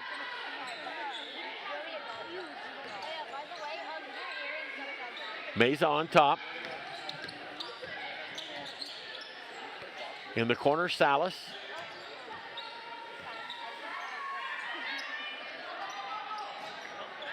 In trouble, threw it away.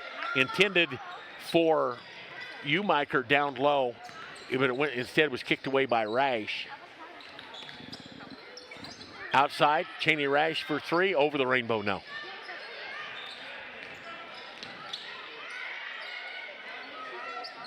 Offensive board, Sopko again.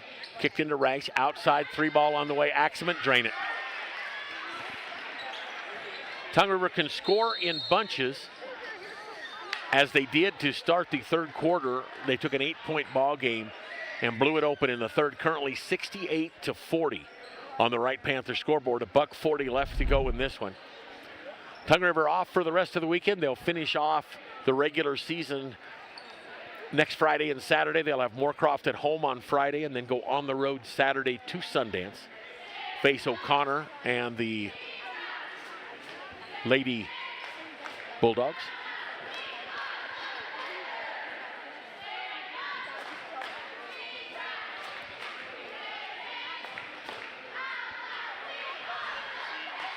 Here's 68-40, looking at some scoring numbers. There's a lot of starters hit the bench. McKinley Scammon with 4 threes, 21 points in the ball game to lead all scorers.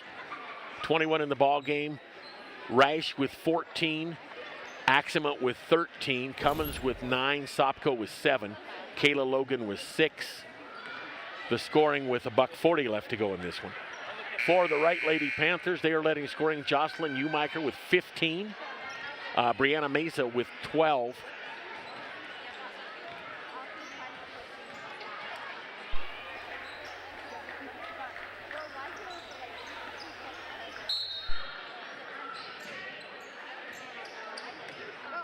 Barker, number 3, checks in. Boo, or Lakin Walker, number 11, checks in. Shayla Kelly, number 30, in. In deep to Meza, and for 1,000, got it. She got her 1,000 right there, and it comes up on the board. Boo to Sanan on the sideline. In deep to Kelly. Tied up, they're going to call the foul. It'll just be the 4th team for, there it is, 1,000 points. For Brianna Meza.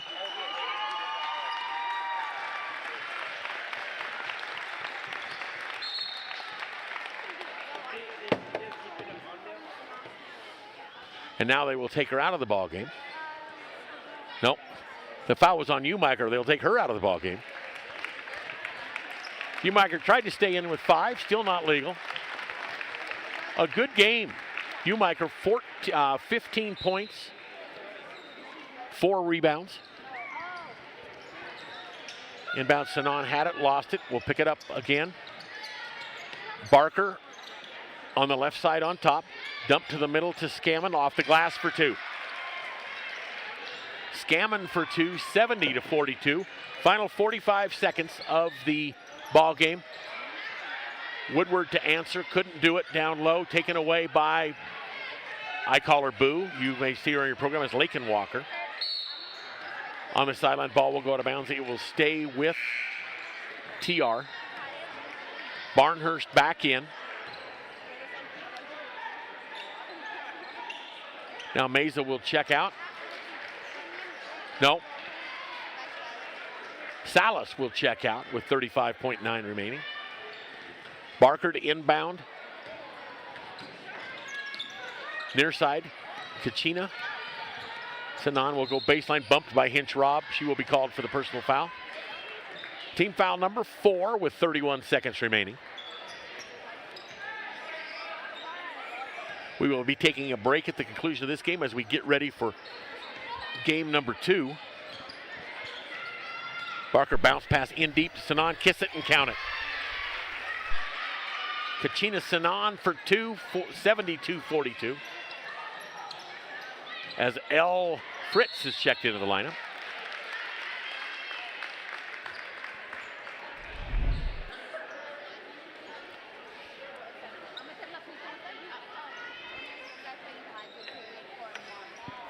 Heading to the line, it will be Madison Rodriguez. The foul was called on Barker.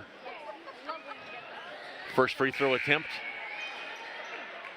by Rodriguez is blocked by the front of the iron. She'll shoot another. And now Meza checks out.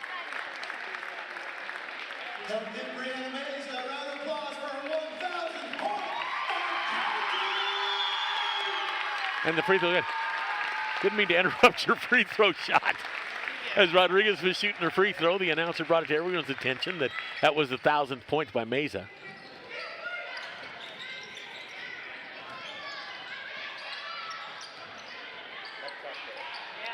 Kelly over the rainbow, no, from point blank. Barker tied up by Barnhurst. It will go over to TR, and that's how this one should end up with 2.6 remaining. 72-43. The Wright Lady Panthers played them tough for two. It was 28-20 at the half.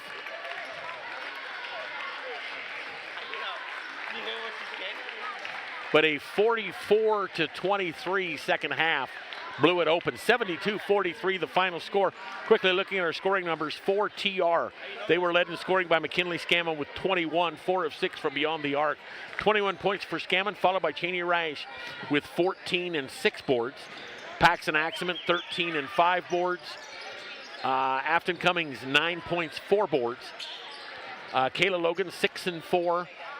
Kachina Sanan with 2 points and a board. And that is, I missed Sopko. Sopko with 7 points and 2 boards. 72-43 the final score. For the Wright Lady Panthers, they were led in scoring by Jocelyn Umiker with 15 points in the ballgame, 4 boards as well. Brianna Meza got 14 and 11 rebounds. And Meza with her 14, her last 2 got her over 1,000 for her career. Actually, she's sitting dead red on 1,000. 1,000 on her career. She had 14 today, so 15 for Umiker, 14 for Meza. And then the scoring fell off. Barnhurst with 6. Salas with a late 3. Blair Woodward with 1. And Maya Hinch-Robb with 4. And that is the scoring for the Wright Lady Panthers. We're going to step aside. We'll rejoin you as we get set for game number 2 between the number 2 ranked Wright Panthers and the very tonight outgunned Tongue River Eagles. Hang tight, everyone.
The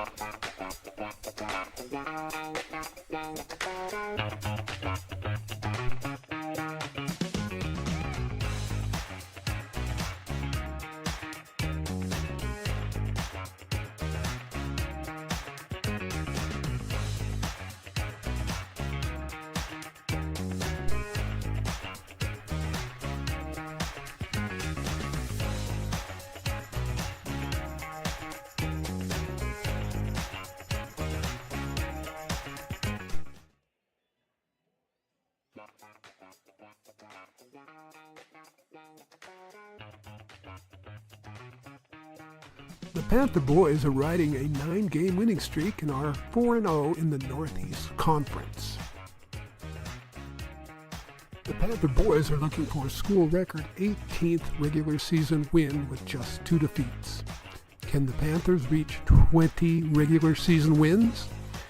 We will just have to wait and see with just 3 regular season games left to play. Tonight the Panthers face the 4-14 Tongue River Eagles. January 25th, the Panthers dominated Tongue River with a 87-51 blowout. With a win, the Panthers could sweep the season matchup and accomplish a feat that perhaps has never been done in school history. Sweep Tongue River.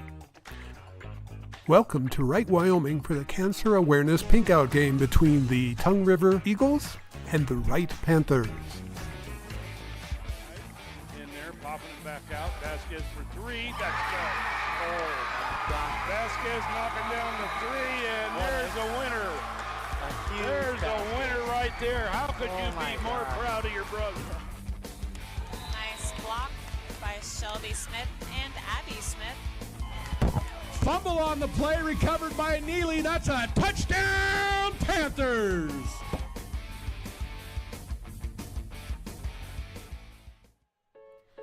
The Wright Broadcasters Group is a Campbell County rec-sponsored activity. Thanks to the rec grants awarded in the last 6 years, the Wright students, parents, and community members have had the opportunity to broadcast football, volleyball, basketball, wrestling, and music concerts unparalleled throughout the state of Wyoming. We have broadcast to thousands of fans and look forward to future broadcasts.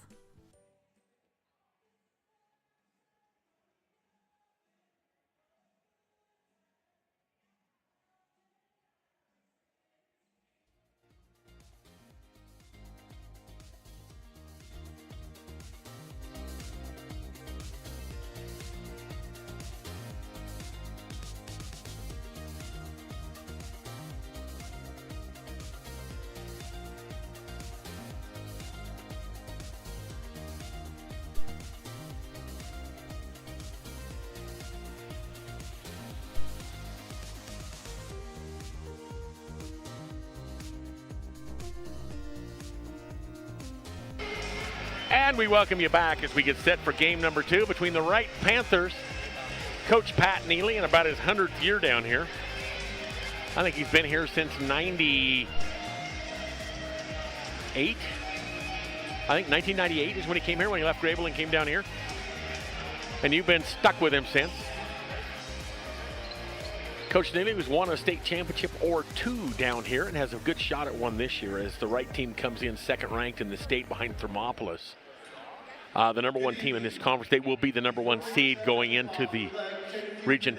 And this is the Cancer Night, as we've talked about. And as they're talking about it, we're going to turn it over to public address. Kel. Like the one that we live in, Wright, Wyoming.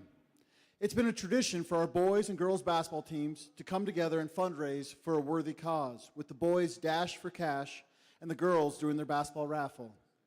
Cottonwood and Wright High School staff have provided the free will dinner.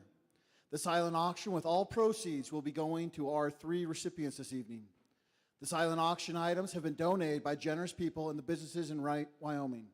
Those will close at halftime of this game. Cooper Neely has provided the cancer bracelets and pins to help raise money for this worthy cause as well. The games this year are focused on bringing awareness of all cancers and the effects it has on our community and the world in general. The coaches are wearing their white sneakers for their support of cancer. Our 3 recipients this year have been pillars for the Wright Junior Senior High School for a long, long time. Our boys basketball team has characteristics that make up Panther basketball, and one that sticks out is servanthood. Our 3 recipients embodied this their entire lives. It gives us great pleasure to have Hal Johnson, Caleb Grebbins, and Marcy Finnell, along with any of their families, to come down to the floor and accept the money raised by this gracious community to help fight their battle against cancer.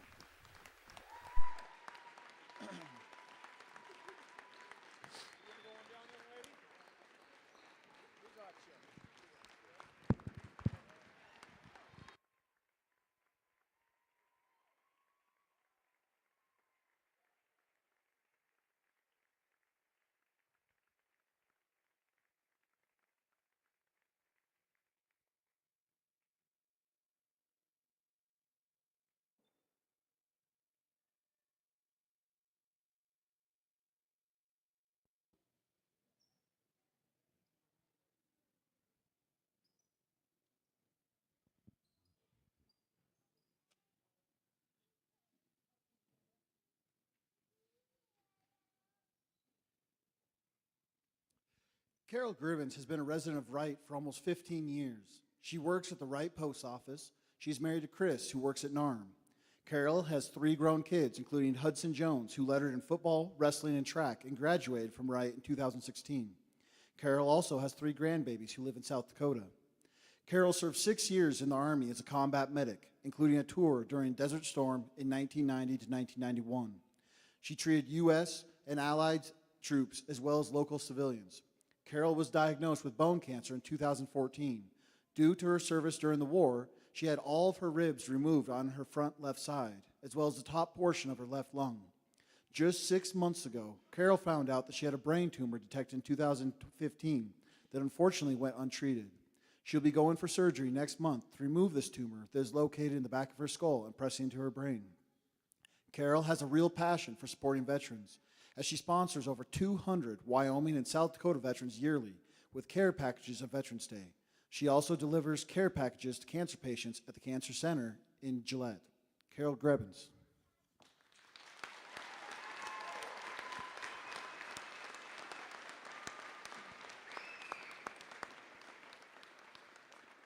Mrs. Finnell was diagnosed with ovarian cancer in July of 2022. She went through extensive surgery to remove tumors and any visible cancer cells possible. The first round of chemo began 4 weeks later. The support and love from the community and friends started pouring in. It was just the beginning. She started an intense chemo treatment that was every 3 weeks. Mrs. Finnell lost her hair for the first time and rocked that beautiful bald look. She overcame the cancer and went into short remission. Sadly, it was not to last.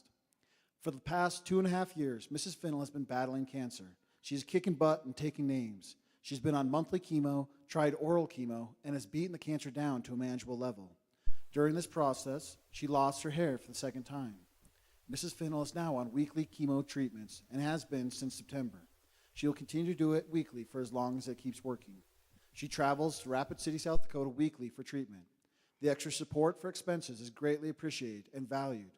Unfortunately, this will be a battle she will fight for the rest of her life. The prayers, love, and support from her friends, family, and the community are the lifeline she thrives on. Mrs. Finnell.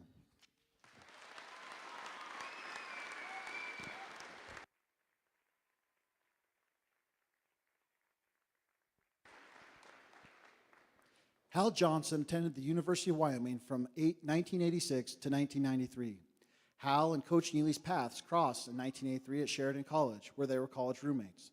His first position was in Hanna in Saratoga as a principal and superintendent. He then went to Worland High School as a principal from 1999 to 2010. He worked closely with Wade Sanford, who is now the Tongue River principal. He finished his career at Wright High School from 2010 to 2017. Hal was diagnosed with lymphoma and bone marrow cancer in April 2024. Hal received 6 months of chemotherapy and ended those in October of 2024. At this current time, he's in remission. He has maintenance treatments every 6 months for the next 2 years. Hal is joined here tonight with his wife, Nani Johnson. We would also like to wish them a happy anniversary today as well. Hal Johnson.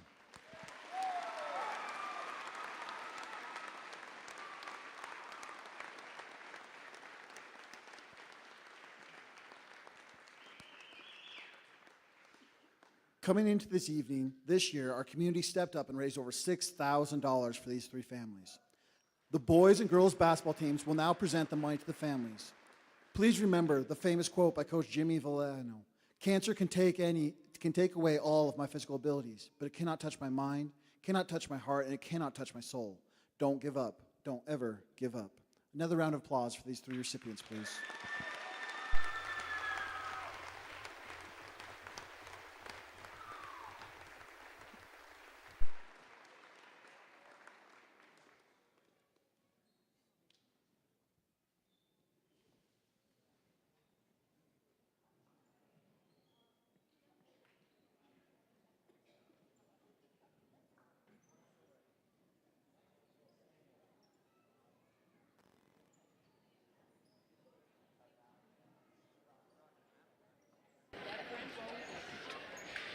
As we get back, a nice ceremony. The cancer game, never a fun one, as the recipients are battling the worst disease out there.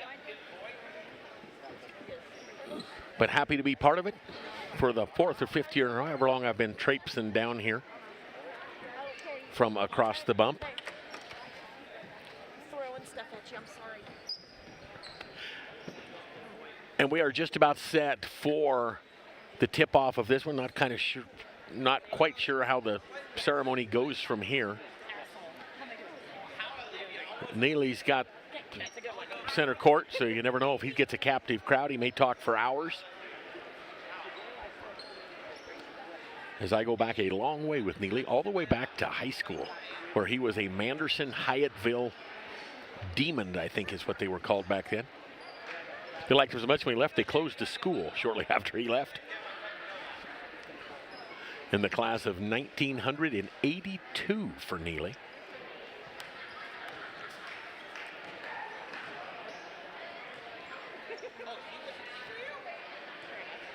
We talked about coming in here. Wright is number 2 in the state right now. They have a mark of 17-2. One of those losses was to Thermopolis, who is ranked number 1. They're 4-0 in the conference, so they're getting ready for their second go through starting tonight. They've still got Moorcroft, Bighorn, and then Sundance, of course, tomorrow night. Fort Tongue River, they are 4-14 as the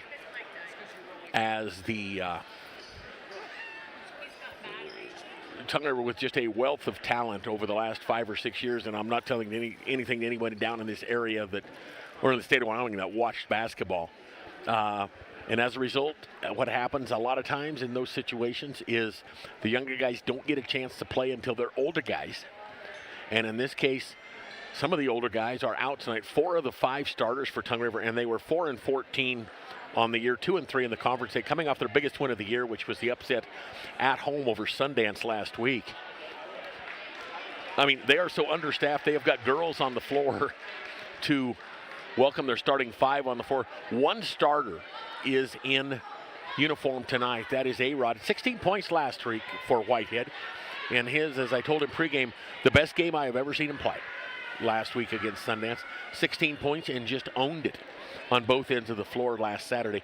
He is the only starter from last week's game. I apologize, ladies and gentlemen. The microphone went dead. That is We'd like to also in give the starting a lineup. huge Nick Kane back in the starting lineup tonight. Good. His support and generous donation for Wright Junior Senior High School basketball. He's on live YouTube right now, but Scott, if you'd like to stand up, we'd love to give you a round of applause.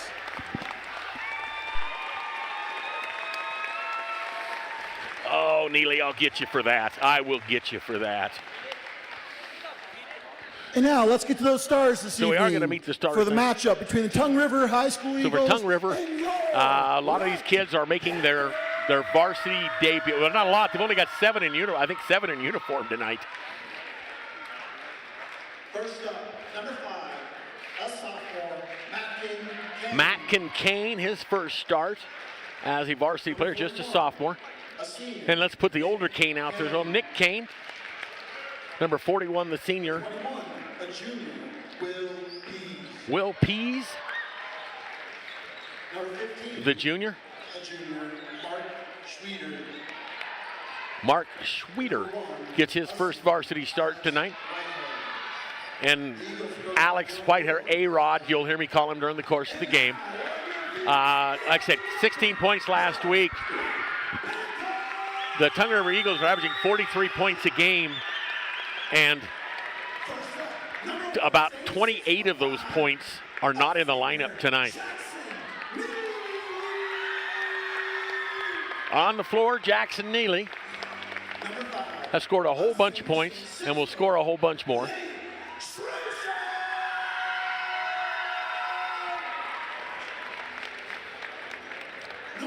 Neely, Lane Stroshine, also a senior. Number 10, 5'10" senior Bridger Warman. Number 13, a junior, staying 6'2". 6'2" junior Truett Stroshine. And in the middle, 6'5", a junior, number 23. That is Mitchell Stroshine. 3 Stroshines, a Neely, and a Warman on the floor. Kane, Pease, Schweeder, and A-Rod with 2 kids on the floor. Well, hi there. Thank you. You betcha. You bet. Holy mackerel. I could stand up and act like I'm doing something. You bet, Bridger. You bet.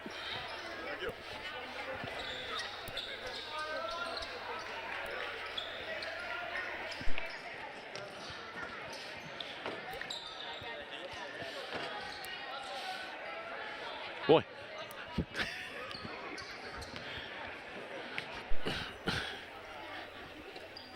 Like that kid they drag home and introduce to the crowd. And we are up. Tip is controlled into the backcourt. Here come the Wright Panthers. Just underway. Neely in the middle. Pass too high. Saved. No, can't be saved by Warman.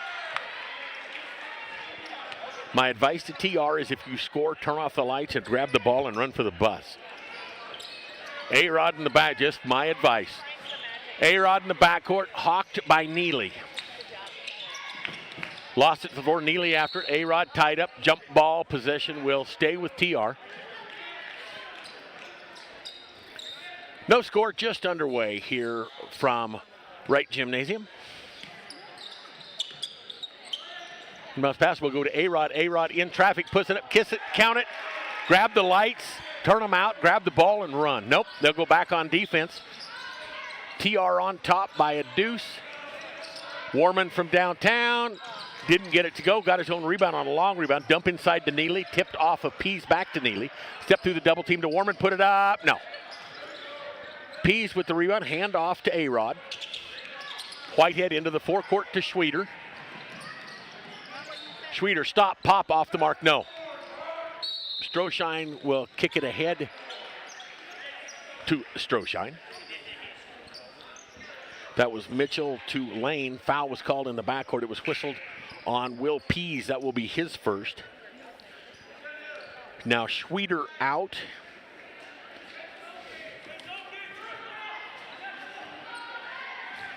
And into the ball game.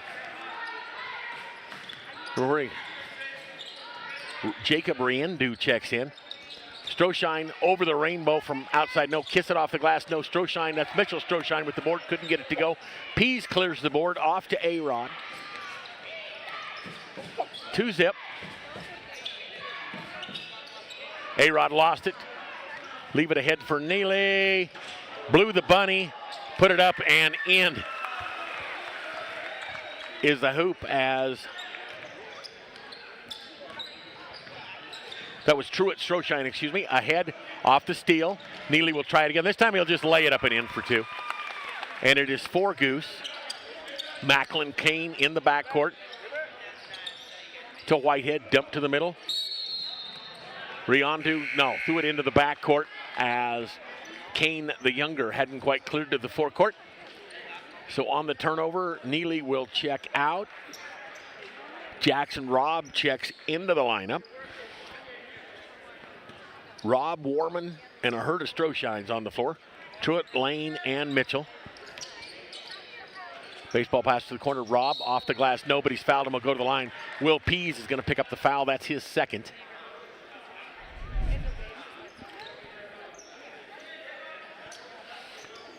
Rob to the line. He will be shooting 2 shots. Rob on the year, 51% from the stripe. Gets the first one to fall, 5-2 on the Wright Panther scoreboard. Neely and Joseph Kimbrell checks in.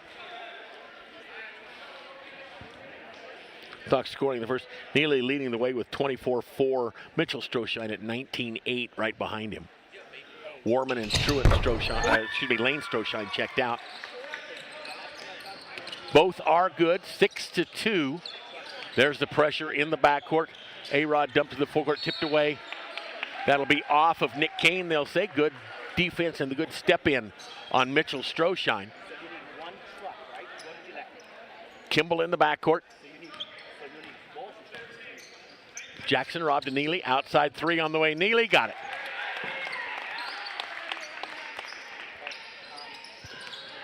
Nine to 2. A-Rod in the backcourt in all sorts of trouble. Lost it. It'll go out of bounds. It will go over to right. Let me do some switching around. Yeah, last time I stopped, you know, yeah. Okay. Rob and Truant Stroshine check out. Warman and Lane Stroshine back in.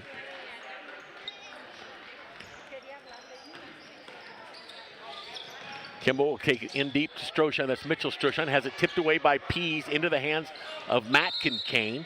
Ball will go out of bounds. Last test, they'll say it is off of Lane Stroshine. So with 5:35 left to go in the first quarter, TR will inbound.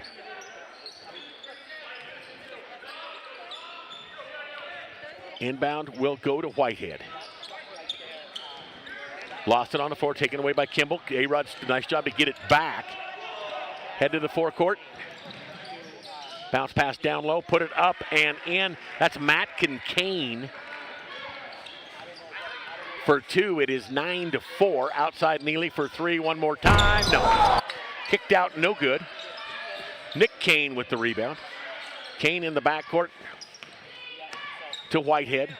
Long in the forecourt to Matt Kincaid.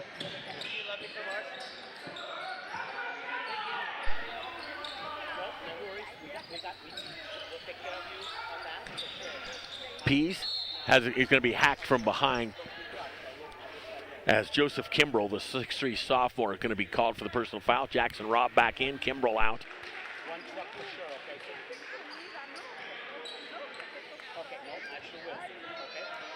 Robb, Neely, Stroshine, and Warman on the floor. In the middle, pass tipped away by Neely. Neely will leave it for Mitchell Stroshine, lay it off the glass for 2. Nice feed, Neely to Stroshine, 11-4 on the Wright Panther scoreboard. In the forecourt, traveling violation will be whistled on Riondu. His first varsity action. Schweeder back in, Riondu and Pease out. That will put Nolan Bernard into the lineup, wearing number 24. For a lot of these kids, for the first taste of varsity action. Warman outside, skip pass to Robb. Robb jump step into the paint. Nice move and nice finish. Jackson Robb for 2. And it's 13-4. Pressure in the backcourt. Matt Kincaid had it, gave it up to Whitehead. Double teamed in the backcourt, looking for help. Timeout's going to be taken on the floor. Comes with 4:08 remaining in the first quarter. 13-4 on the Wright Panther scoreboard. The Panthers leading by 9 here in the early going. Scoring early, Neely with 5, Jackson Robb with 4, Truett Stroshine with 2, Mitchell Stroshine with 2. Warman with a couple of boards leads the way. Whitehead and Matt Kincaid with 2. That is the 4 for TR. Again for TR, the 6'8 Cole Spotted didn't make the trip. Hagen Walker, the point guard, just came back from injury. He's right across from me up in the stands. Kenyon Snell not in the lineup tonight. He is out, was sick all week. So a team that was an underdog coming in is more of an underdog. Kane in the backcourt, A-Rod. Had Schweeder deep. Schweeder with the catch off the glass. No, can't get it to go point blank. Bernard's shot is blocked by the bottom of the backboard. Will come right back at him, but he's stepping out of bounds. So it will go back over to the Wright Panthers. 13-4, Rob will head to the forecourt. Under 4 minutes remaining here in quarter number one. Lane Stroshine outside, look for Neely at the high post. He'll take it in deep. Mitchell Stroshine, drop step, put it up, blocked by the side of the rim, got his own rebound.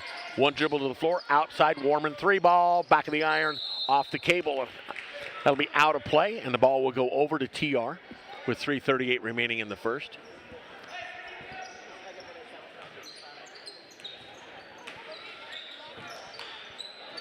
Schweeder inbound to Kane, the younger Kane. Schweeder's pass deflected by Warman. In traffic off the glass. Didn't get it to go. Got his own rebound. Kiss it and count it. Bridger Warman for two. 15-4. Neely's pass, or Neely will deflect the pass from the younger Kane into the forecourt. It'll stay TR basketball. Alex White head to inbound 5 feet into the forecourt. Look to the backcourt where he's got Schweeder.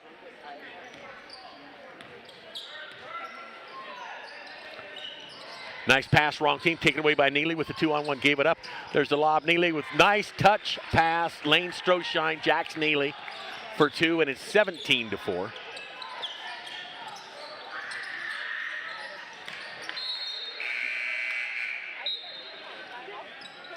(17-4). Substitutes into the ball game. Schweeder out. Riandu, Whitehead, Matt Kane, Nick Kane, and Nolan Bernard, the 5 on the floor. Outside, A-Rod off the mark, no. After his own board, nice hustle to get it. Kane kept it alive to A-Rod, in deep to Kane, dropped to the floor, tied up, jump ball. It'll go over to the Panthers with 2:47 remaining here in the first quarter of play. Again, Wright locked into the one. They will get a bye next week from Thursday. A week from next Thursday in the first round of the tournament, and they will play Friday at about noon. I'll get it exact. Neely's shot from the free throw line is good. 19-4, 2.5 remaining in the first quarter. A-Rod to the forecourt. Riandu will pull up, back to A-Rod, downtown three ball, got it. Up court, Stroshine, nice feet. Ooh, way too hard off the glass. Was expecting contact, didn't get it, but he'll make up for it and commit the foul. Lane Stroshine with the foul. That is just the second team foul. First on Lane Stroshine.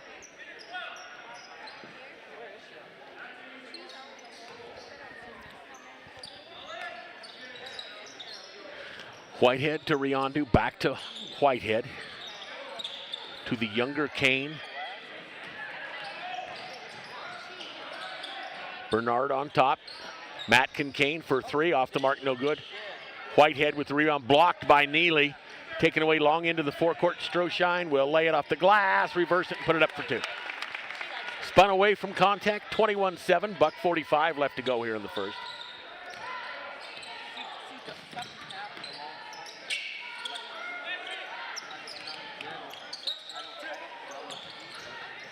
In the forecourt, ball taken away by Neely.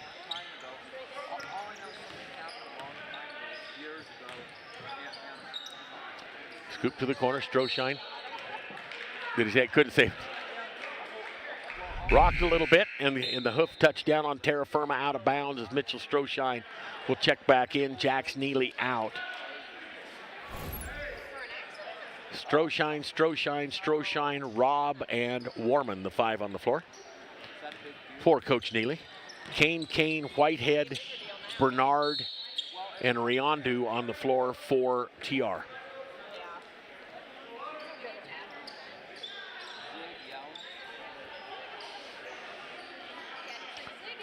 In the forecourt, Whitehead to inbound, will do so to Riandu. They'll go back to Whitehead, deep into the corner. Nick Kane in traffic. Kick to the top. Kane from downtown, no. Wild and long off the board, taken away. That's Truett Stroshine into the forecourt. Outside, Warman for three. Back of the iron, no good. Rebounded by Bernard. Bernard Whitehead to the younger Kane, who will head forecourt. Lost it to the floor, picked up by Bernard, taken away. Stroshine, good ahead. Mitchell Stroshine will lay it up and in.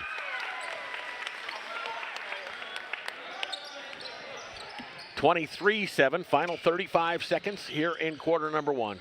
It has been all right, and here Stroshine's going to put an apostrophe on it right there with the steal and layup.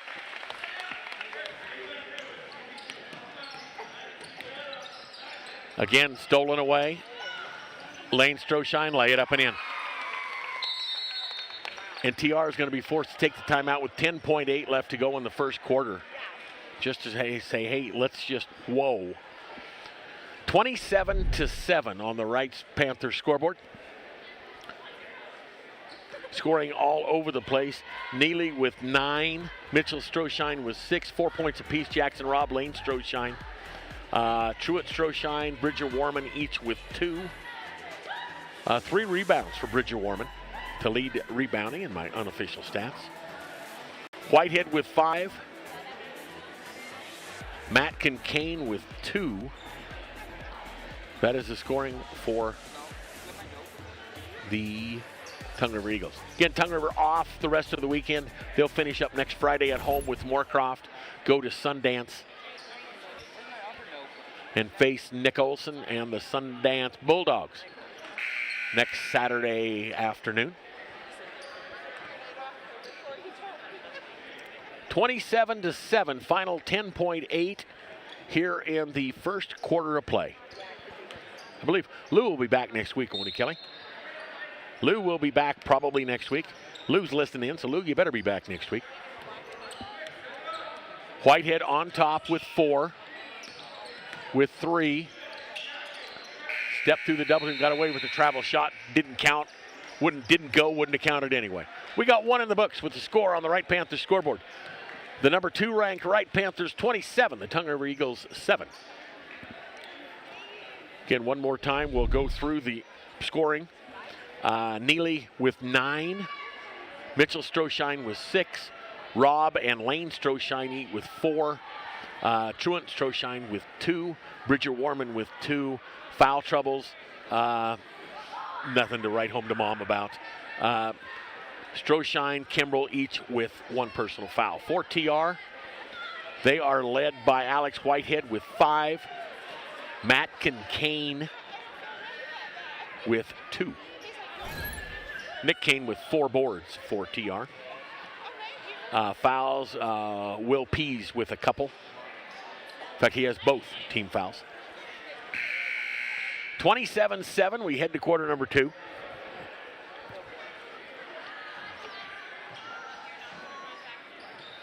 It will be TR basketball right down in front of us.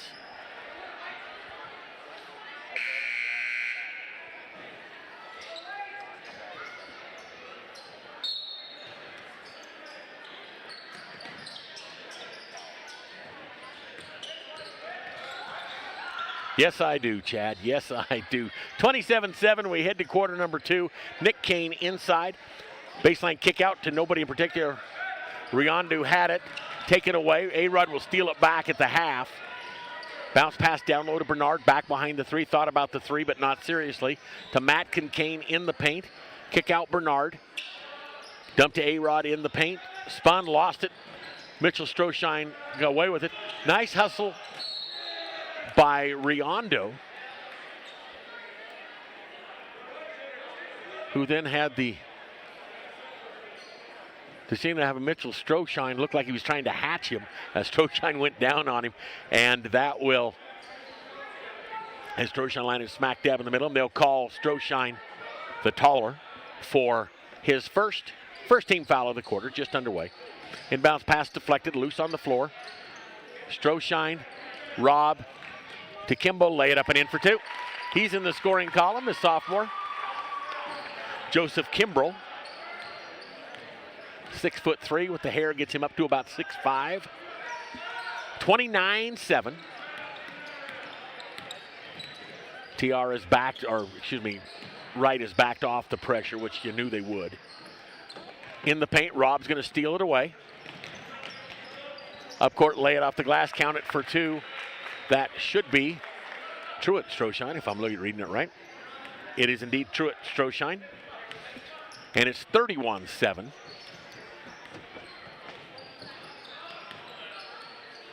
A-Rod on top. Pass intended for the high post, taken away by Neely. To Kimball, to Rob, unselfish play, lay it up and in. Jackson Rob for 2.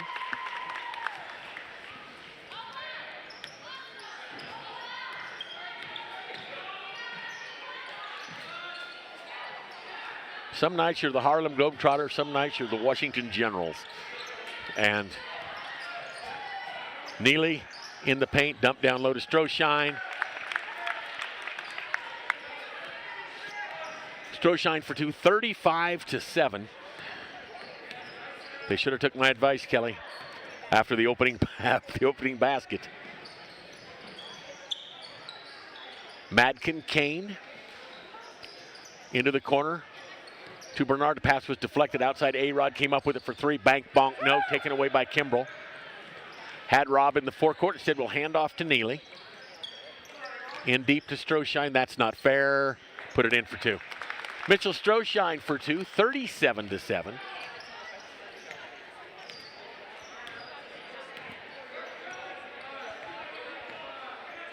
Ethan Barnhurst, the sophomore, is going to check in next dead ball, as is Warman and Lane Stroshine.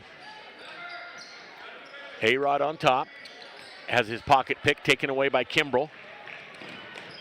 Kimbrell will lay it off the glass for 2.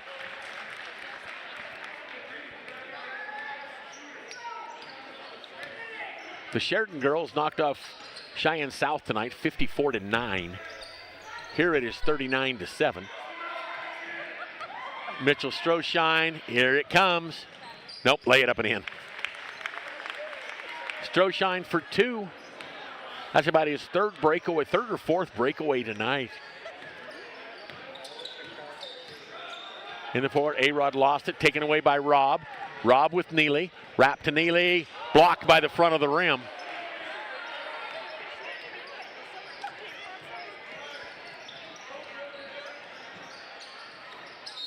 And it'll be turned over by TR.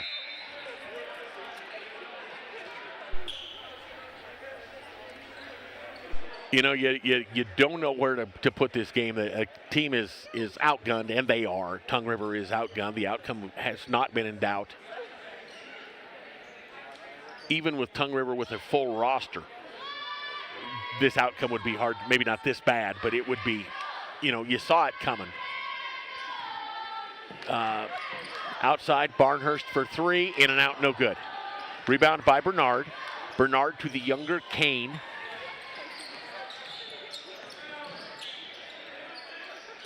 To the elder Kane. Pease in traffic, wrap it around to A-Rod on top. We're going to go the other way. A-Rod with a push off on Barnhurst. At 41-7. Mark Schweeder back in. We only have one Kane on the floor as Madkin Kane checks out.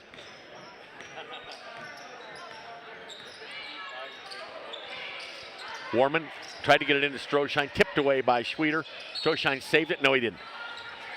Had a hoof on the baseline. It'll go over to TR with 3:53 remaining in the first half of action. 41-7. A-Rod lost it, tipped away. Neely up with it, lost it. Kick it ahead to Mitchell Stroshine. Lane Stroshine back to Mitchell Stroshine, put it up and in. 43-7. And this is not one team running it up. The Wright Panthers are playing, for the most part, half-court defense. Here they put a soft trap on it to three-quarter. Neely blocked it with his head, the pass out. A-Rod from outside. It will go, and they'll whistle the foul. They'll say Mitchell Stroshine got him on the arm. Rob and Truett Stroshine set to check in. And they do. Mitchell Stroshine with his second personal foul will check out. Neely will check out.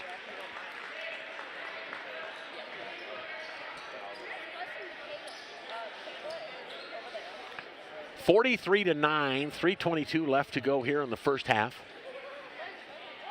Whitehead on the line, free throw is good. Whitehead has 7 of the 10. Robb on top, Warman. Barnhurst. There's the kick out, Robb. Take it in deep, tried to get it. Robb tried to get it inside to Truett Stroshine. Pass was deflected, taken away. Nick Kane, Will Pease. Pease to Whitehead into the forecourt. Had it poked out of bounds. Last touch, they'll say, by Truett Stroshine, out of bounds with 2:53 remaining in the first half of action. 43-10 on the Wright Panthers scoreboard. Outside, 15-footer on the way by Bernard. Off the mark, no good. Ball will go out of bounds.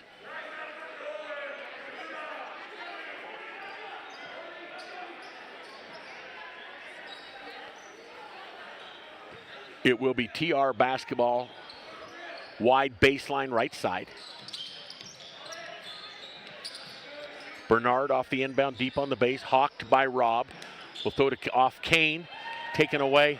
Truett Stroshine, lay it up and in.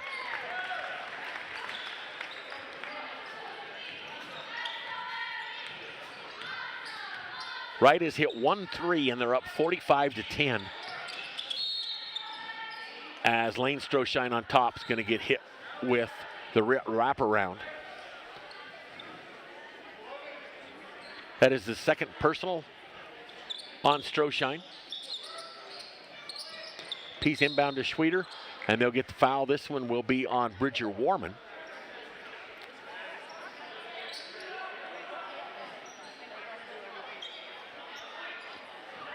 Warman, Stroshine, Barnhurst, Truett Stroshine, and Jax Robb on the floor. Pease from downtown, off the mark, no. Lane Stroshine with the rebound, off to Robb. Here comes Wright leading by a bundle. In traffic, Truett Stroshine. He was fouled on the floor. Nice drop step. It won't count as the ball will just be simply right ball out of bounds, baseline right side. Robb to inbound. The foul was called on Mark Schweter. Stroshine downtown, 3 ball. No, off the mark. Wide off the mark, no. Inside, shot up by Truett Stroshine, will not go, but he's going to head to the line and shoot 2. 21, Will Pease just picks up personal foul number 3.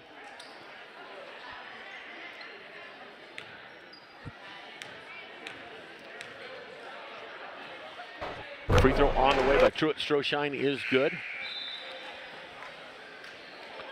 55%, 47 for 85 coming into the matchup tonight. Matt Kane into the lineup. Will Pease out. Second by Stroshine, that is good.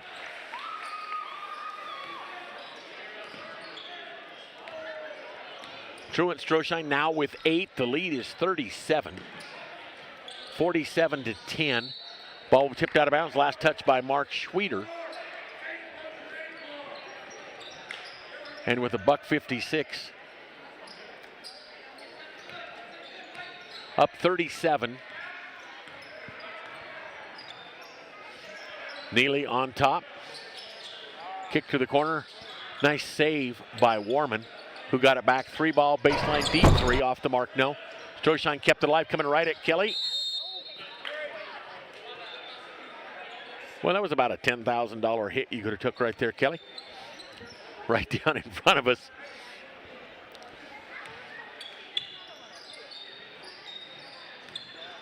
Schweter on the left side will go back to A-Rod in the half-court circle. Look for Schweter at the high post. The ball was kicked. It will stay in the hands of Tongue River with a $1.29 left to go here in the first half. 47-10. We thank you for tuning in through the YouTube channel at Kelly Glasser or on the NFHS. Schweter double teamed, nearly lost it, and they're going to call the jump ball.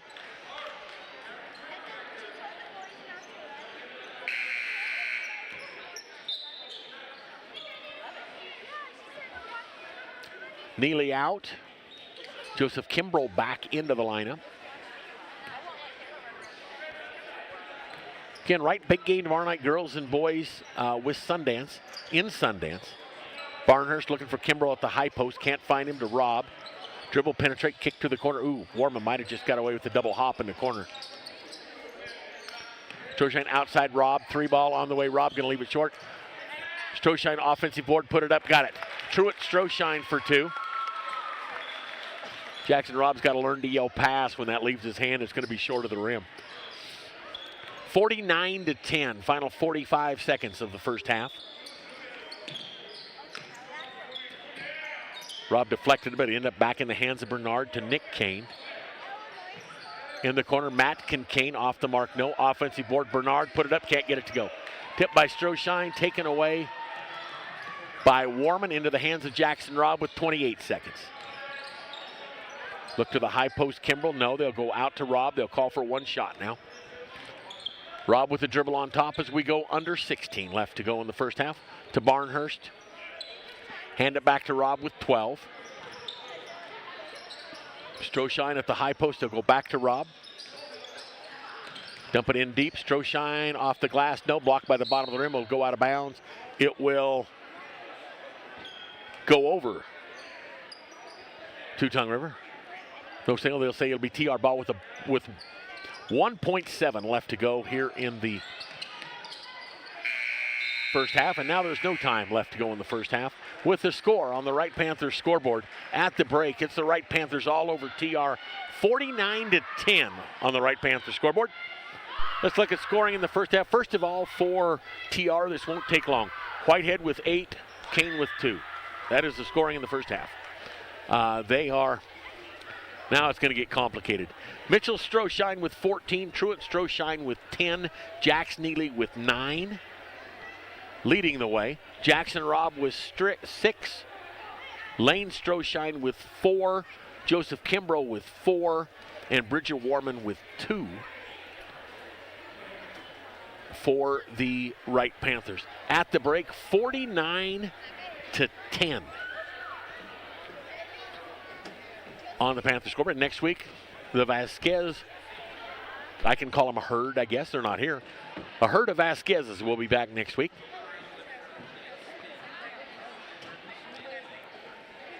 And they will finish up the regular season for y'all. I am happy to be here tonight. Kelly Glasser, again, doing an absolutely fabulous job. At the break, we can see that TR is shooting 38% on deuces, 3 of 8 as the shot attempts. 3 of 8 three-pointers. They are 1 of 6. They're 100% from the free throw line. That's the good news. The bad news is they're 1 of 1. For Wright, they are 21 of 28, 75% from the field in the first half of play. 1 of 10 from downtown. They are 100%, 4 of 4 from the free throw line. But 75% from the field is going to win you a whole lot of basketball games. And that is why the score on the Wright Panthers scoreboard is 49-10. Again, the regional tournament coming up, and it will start 2 weeks from tonight. We will be in action with day 2 a week from this coming Thursday.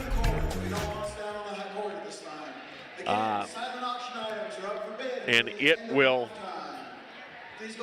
open up with the girls will start off in the 2A games. They will start off the number 3 and number 6 seed. Right now, Moorcroft is in the 6 as we see highlights coming through the half. Stroshine outside to Robb, whose shot was blocked, then went to the line.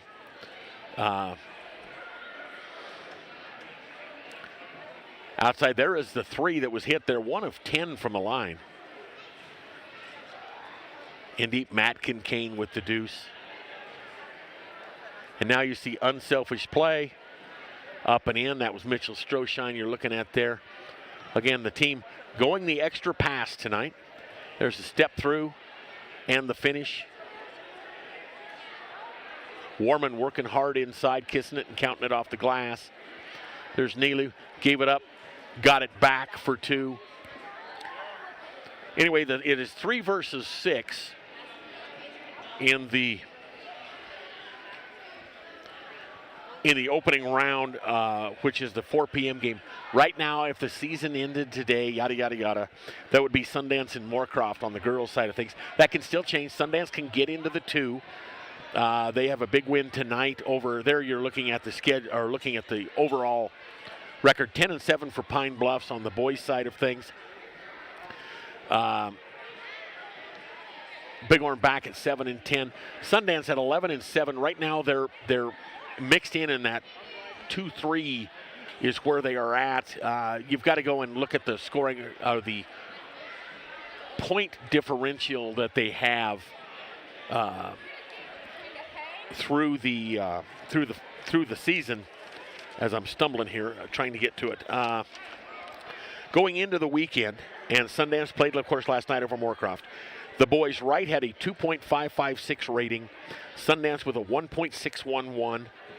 And then they won last night, which will add a little bit to that. Pine Bluffs with a 1.529. They've got Wheatland and Southeast left. Sundance has one more round with everybody. Played Moorcroft last night, right tomorrow night. And they're in Bighorn tonight. And then they finish off the year next Saturday at home against TR. Sundance with a 1.61. Pine Bluffs with a 1.529. Bighorn with a 1.294. Tongue River with a .667, and Moorcroft with a .222. 6 and 7 are 5 and 6 are locked in. Tongue River is going to be the 5 seed, and Moorcroft will be the 6 seed. 1 and 2 get the bye, so that means if everything ended tonight, and we know it doesn't, but that'd put Pine Bluffs against Moorcroft and Bighorn against TR on the boys' side of things. On the girls' side of things, Tongue River will get the bye, as will, if it ends tonight, Pine Bluffs is currently the 2. They are Sundance right now is a 3. Pine Bluffs has got a 1.944 rating. Sundance with a 1.667 with a win last night, and they're playing at Bighorn tonight, a chance to add to it. They could overtake in the 3-4. Bighorn is at 4 with a 1.44. They can move. They're playing Sundance. Wright lost tonight. They've got a 1.4 rating. It'll stay at that. And Moorcroft with a .167 is locked into the 7. So it is looking like Sundance and Wright or Pine Bluffs and Wright could very well play the first game of the tournament, followed by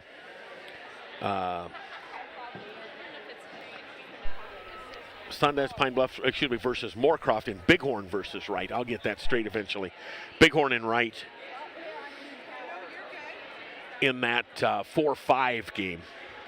But still a lot of basketball to go. But look at Wild Preps. It comes out every Tuesday. It's for sure there on Wednesday morning. You've got to look at the points rating because it is a convoluted mess with that 16 bracket.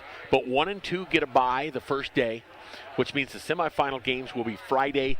For the girls, they will start at 10 o'clock in the morning on Friday. And for the boys, they will come after that. Then after those games, they will start the loser-out games. And the loser-out games will play into the evening with the last game.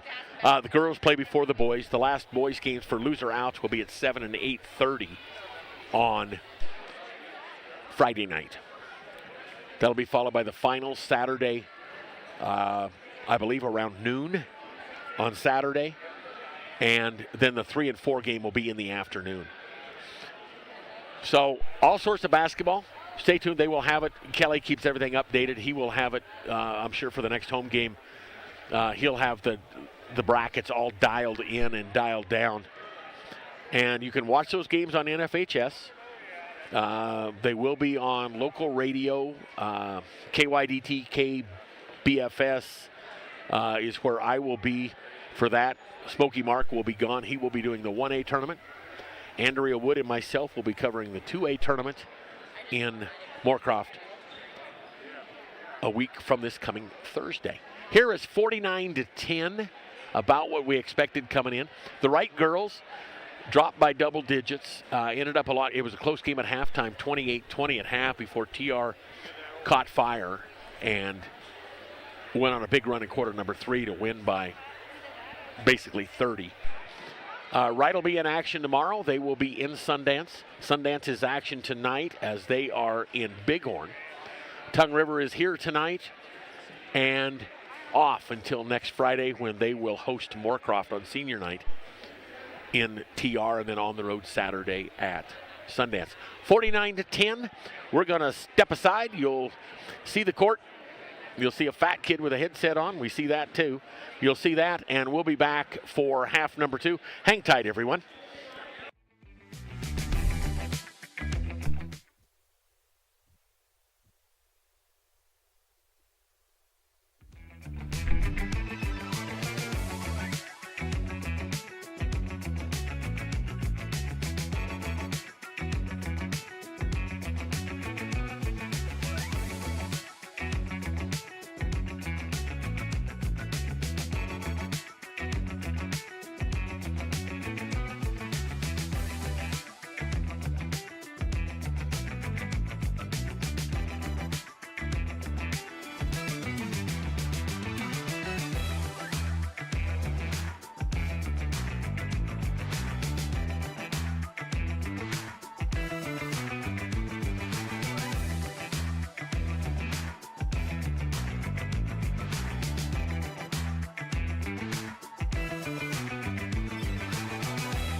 (49-10). We are at the break.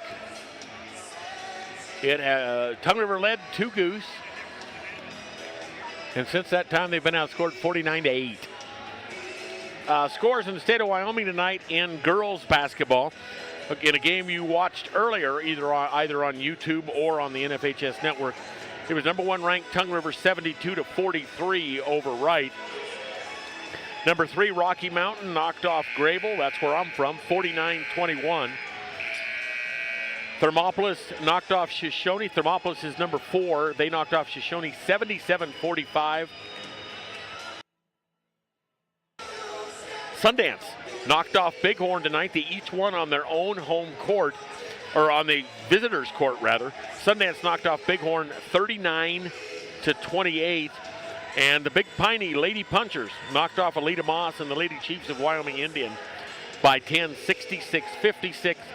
The Wind River Cougars knocked off Kimmerer 38-36. Cody girls knocked off Lovell 64-12. Newcastle over Glen Rock 45-28. Again, this is girls basketball. Sheridan beat Cheyenne South 54-9. It was Star Valley over KW 43-38. Cheyenne Central over Thunder Basin 69-48.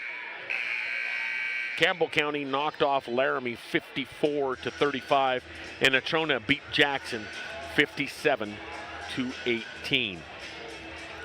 On the boys' side, not sure we've got anything in as of yet.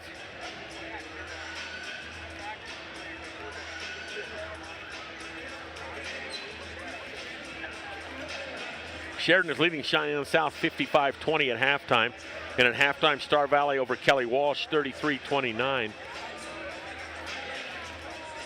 No score on the boys' side of things. Thermopolis is hosting Shoshone. Thermopolis is ranked number 1. Here, Wright is up 49-10 at the break. Wyoming Indian is at Big Piney. Sundance at Bighorn. Grable at Rocky Mountain. And Wind River at Kimmerer. In 1A, Lusk knocked off Guernsey Sunrise. Lingleport Laramie over Rock River by a bunch. Meeteetse over Tenslate by 14.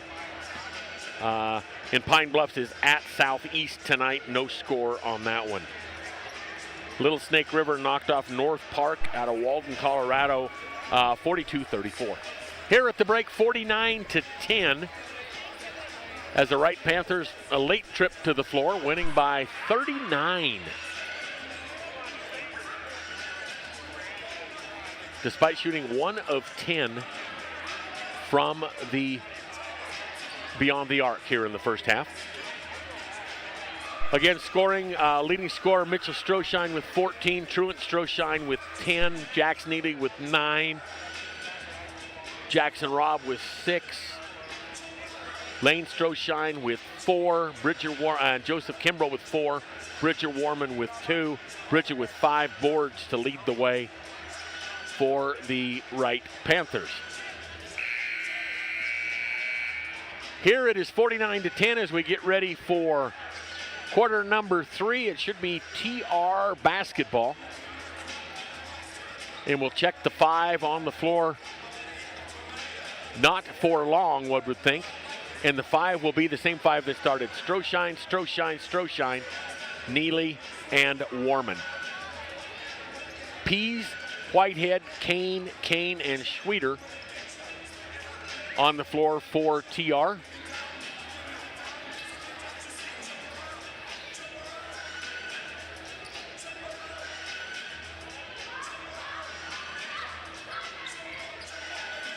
Again, Sundance will host Wright tomorrow evening.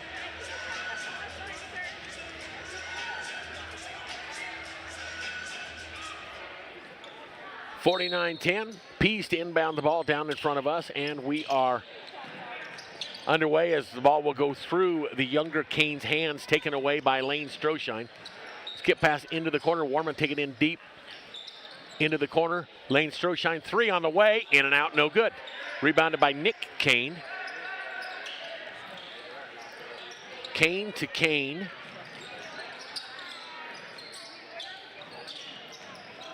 Pease goes baseline. Kick to the corner. Schweeder with the 3 ball. No. Taken away by Neely. Neely Stroshine. Nice feed. Lane to Truett Stroshine. And it's 51-10.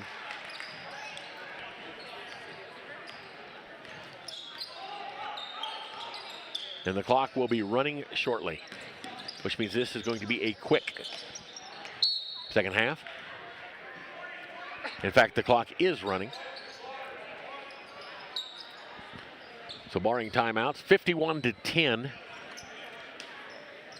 Madkin Kane to inbound. Tried to go to A-Rod, couldn't. We'll go up top to Pease. And throw it away, intended for Madkin Kane on the baseline, deep right side. Ball will go out of bounds. Right to inbound, 6:43, clock running. As it will run from here on out. Truett Stroshine into the forecourt to Neely. Warman on top, right side. Back to Neely.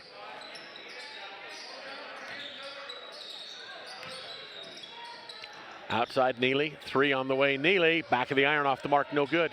Rebound fought for inside. Nick Kane comes up with it. Lost it, but A-Rod will pick it up. Put the ball to the floor, and Whitehead will head forecourt. Bounce right side to Madkin Kane. and let the sub-parade begin. Whitehead off the mark, no good. Last job to keep it alive. Kane to Schweter, outside Nick Kane, 3-ball, no. Missed it 15 degrees wide right, taken away Neely, long into the forecourt. Stroshine to Stroshine, lay it up and in for two. We weren't sure, Neely wasn't sure if it was meant for him or Mitchell Stroshine. They were both occupying the same space. He ducked under, Stroshine grabbed it, put it up and in, 53-10. Mass substitutions for Wright on the next dead ball. Pass deep for Kane, can't handle it. As Nicky Kane has it, then punched ahead. Up court, Lane Stroshine, lay it up and in. Nice job, Mitchell Stroshine in the strum, couldn't get a hand on it, so he just punched it toward the forecourt. And the finish, the lead is now 45. 55-10, outside 3-ball on the way, off the mark, no good. Taken away Warman. Stroshine to Neely, lay it off the glass for two. Timeout on the floor, that will stop the clock. Robb, Barnhurst, Kimbrell. And we'll check and see.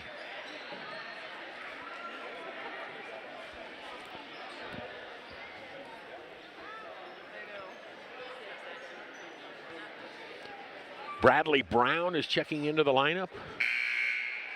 Well, I believe it's Nolan Craig. We'll check it. No, excuse me, Hector Lopez into the lineup. Lopez, Brown, Barnhurst, Kimbrell, and Jackson Robb, the 5 on the floor. 57-10.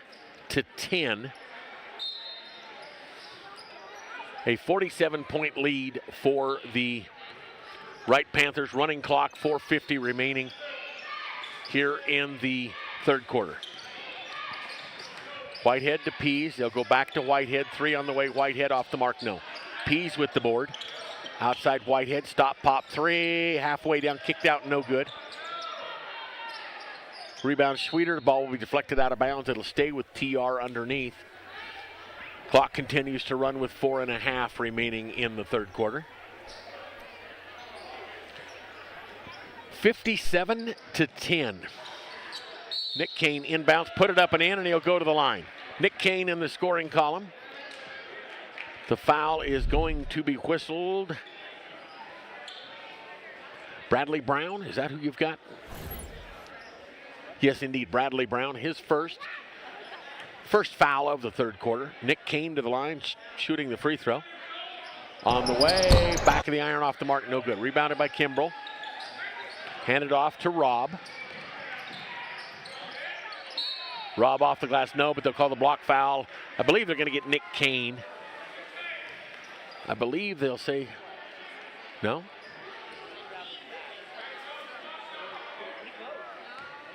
See who they called that on. Going into something, it was on Nick Kane, his first. Free throw by Jackson Robb is good. Robb 51%, 37 for 72 from the line coming into the game. And he makes them both. Robb is now 3 of 3 from the stripe, with 8 points in the ballgame. Outside 3-ball, Schweter off the mark, no good, taken away by Kimbrell. Kimbrell to Robb, into the forecourt, off the head of Lopez to Kimbrell, laid it up, didn't get it, got it back, lost it behind him. Lopez had it, lost it, taken away by Whitehead. Length of the floor, lay it off the glass for 2. Whitehead for 2, 59-14. Robb a little off balance. The officials are going to look at each other.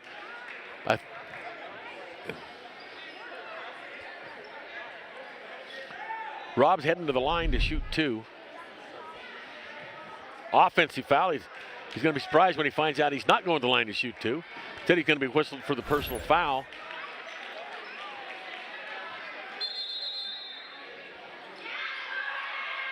Lopez out.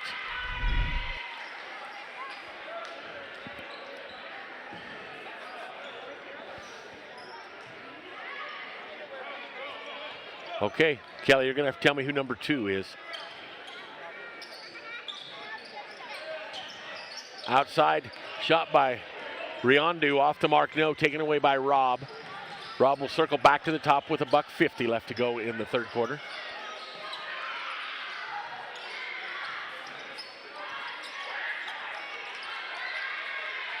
In deep, Kimbrell will put it up, count it, and he'll go to the line. Kimbrell for 2.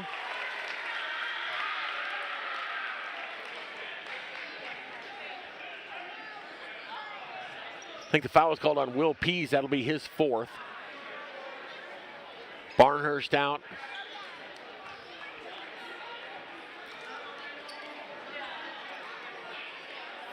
Now the next newbie into the lineup. Trenton Wrigley, the sophomore, 5'11", wearing number 21, is checked into the lineup. Lane Stroshine, Bridger Warman, Joseph Kimbrell is on the line. Can't get the free throw to go. Taken away by Bernard for TR with under a minute now remaining in the quarter. Will Pease in the backcourt. Kimbrell with a nice baseball slide at the free throw line. He's up. He was safe.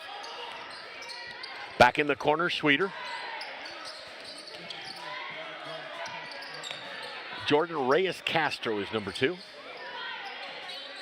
The only thing you hope for is if they come bring somebody like that into the ball game and they don't have a number in the book, you hope they don't do anything. No fouls, no scores, no free throws. Bump foul is going to be called in if the official stalls a little longer. Will Pease, I think, just fouled out of the ball game. No, Will Pease just checked out of the ball game. The foul was called on Lane Stroshine outside. Schweeder for 3.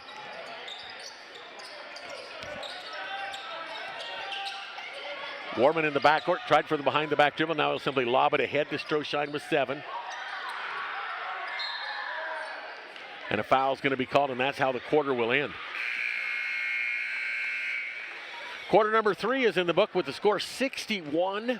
61-14 after 3. Okay, our announcements for our winners on the silent auction. To get your items, please go to the cafeteria and find Ann Ziegenhauer and get your prizes. Auction item number 1, Cynthia Trotter is our winner. 61-14. Auction item number 2, Misty Nunn. I don't know how they say you win an auction. No, you pay. Who paid the most? Scott Good. Scott Good won an item. Number 4, Poor sucker. Jeff Wasserberger. 61-14 after 3. Let's look at scoring. Alex Item Whitehead number 5, with 10. Marcia Carr. Matt Kincaid with 2. Nick Kane Item with number 2. 6, Doug That is Schrader. the scoring for TR. Number 7, Jerry Thomas.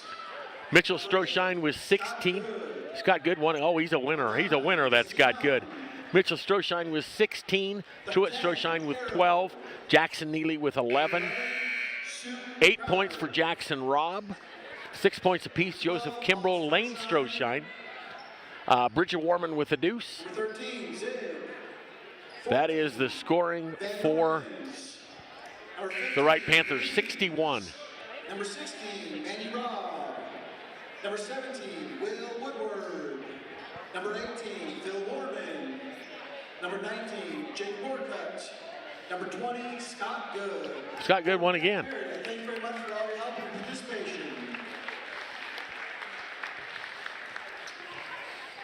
I've been sitting here all night long, and I just keep winning. 61-14 as we head to quarter number 4. Barnhurst, Robb, Lopez with Bradley Brown, and who am I missing in there? I'm missing Truett Stroshine is the 5th.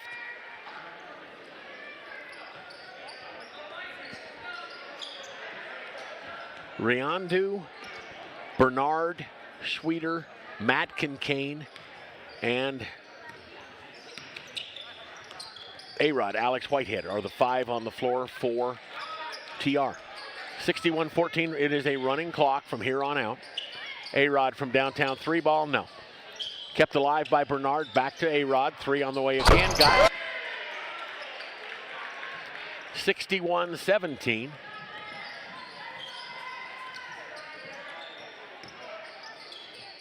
Truett Sunshine, back up, pick it up on top to Robb, bounce pass down low to Brown, to Robb.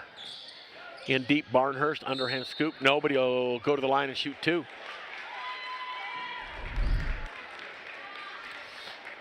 61-17. Barnhurst to the line to shoot 2. The foul was called on Alex Whitehead, his second. Barnhurst banks the first one in. 62-17.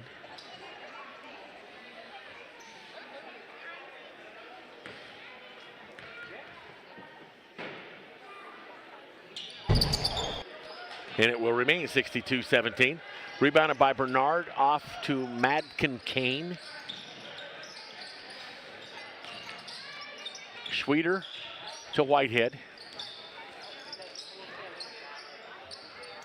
Skip pass near side intended for Kane, taken away by Robb. Up court, Brown. Robb on top, Lopez. Nice pass from Robb, unfortunately. It was to Bernard. Bernard ahead for Riondo, off the mark. The throw back in will be taken away by Lopez to Robb, who will be tripped by Riondo.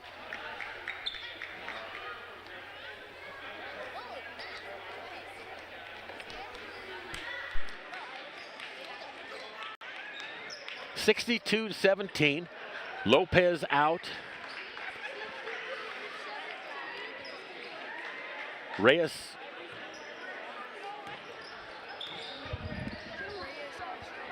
Castro is number 2. Okay, I'm going to get that yet.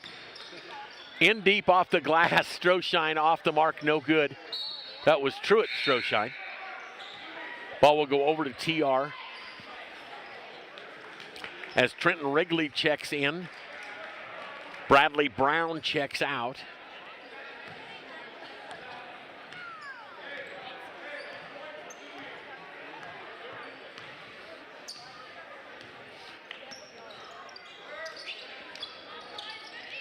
Bernard, look for A-Rod. They'll hand it to him in traffic. A-Rod off the glass. No.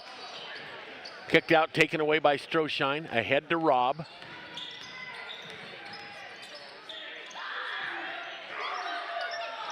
Cruz Castro off the mark, no good.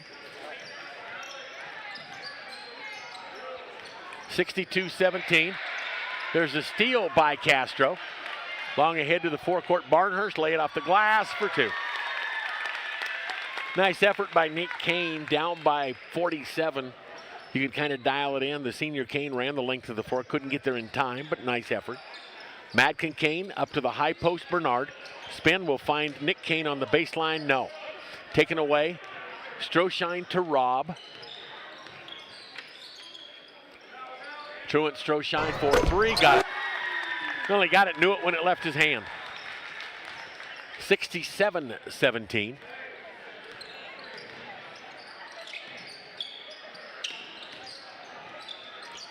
A-Rod can't get it. Rebound put back, no. Got his own. Well, that was Bernard with the rebound. Blocked by Barnhurst. Taken away by Stroshine to Robb.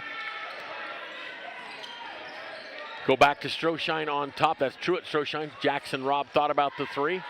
Hopped like he was going to take it. Instead, we'll just hold the ball on top. Outside Barnhurst for 3. Got it. 70-17.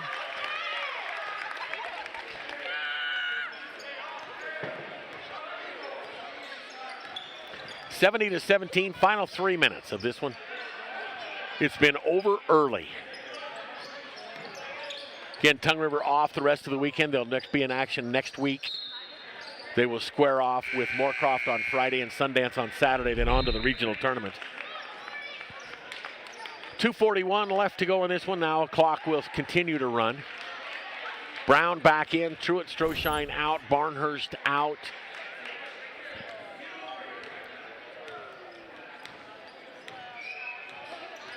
Robb on the floor. Kick to the outside. Lopez shot blocked by Bernard. Taken away by Whitehead. Deep to Bernard, off the glass, no. Jackson Robb will pick up the foul. And he agrees with the official and actually said, I'm number 4. And he picks up number 4, picks up number 2 as we go under 2 minutes remaining in the ballgame. 70-17. It hurts if you say it fast, too. First shot by Bernard, too hard off the iron. No, Will Pease checks back in. Matt Kincaid checks out. Again, understaffed. TR with 7 players suited up tonight.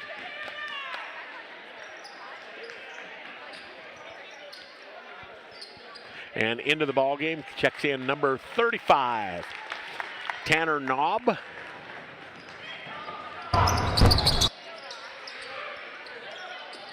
Whitehead rebound to Pease. 3 balls double. Pease got it. 70-20. Final minute 15 of this one.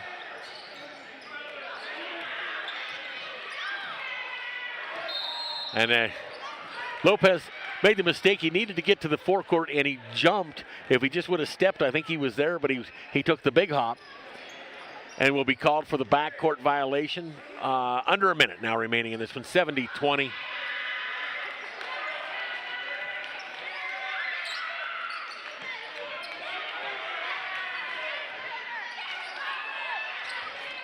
Pease in the corner for 3, off the mark, no good. Rebounded by Riondu to Whitehead for 3, no.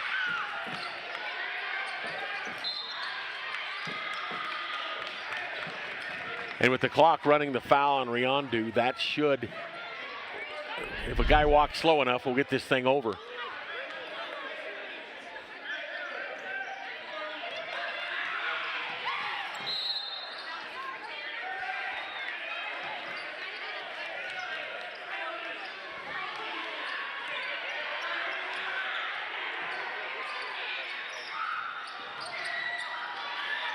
Three seconds, and they'll call the foul as the game will end.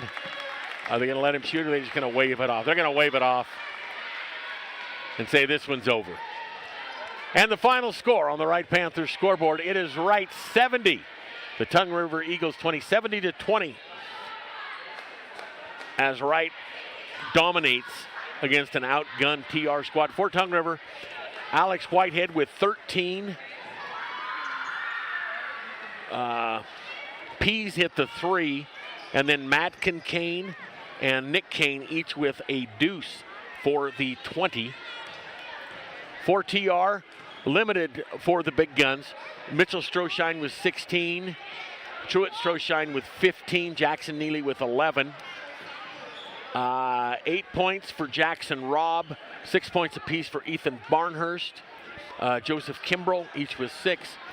Bridger Warman with 2. That is the scoring for Wright. Wright's in action tomorrow in Sundance. Ladies and guys games tomorrow evening with a lot on the line. And that's going to wrap it up.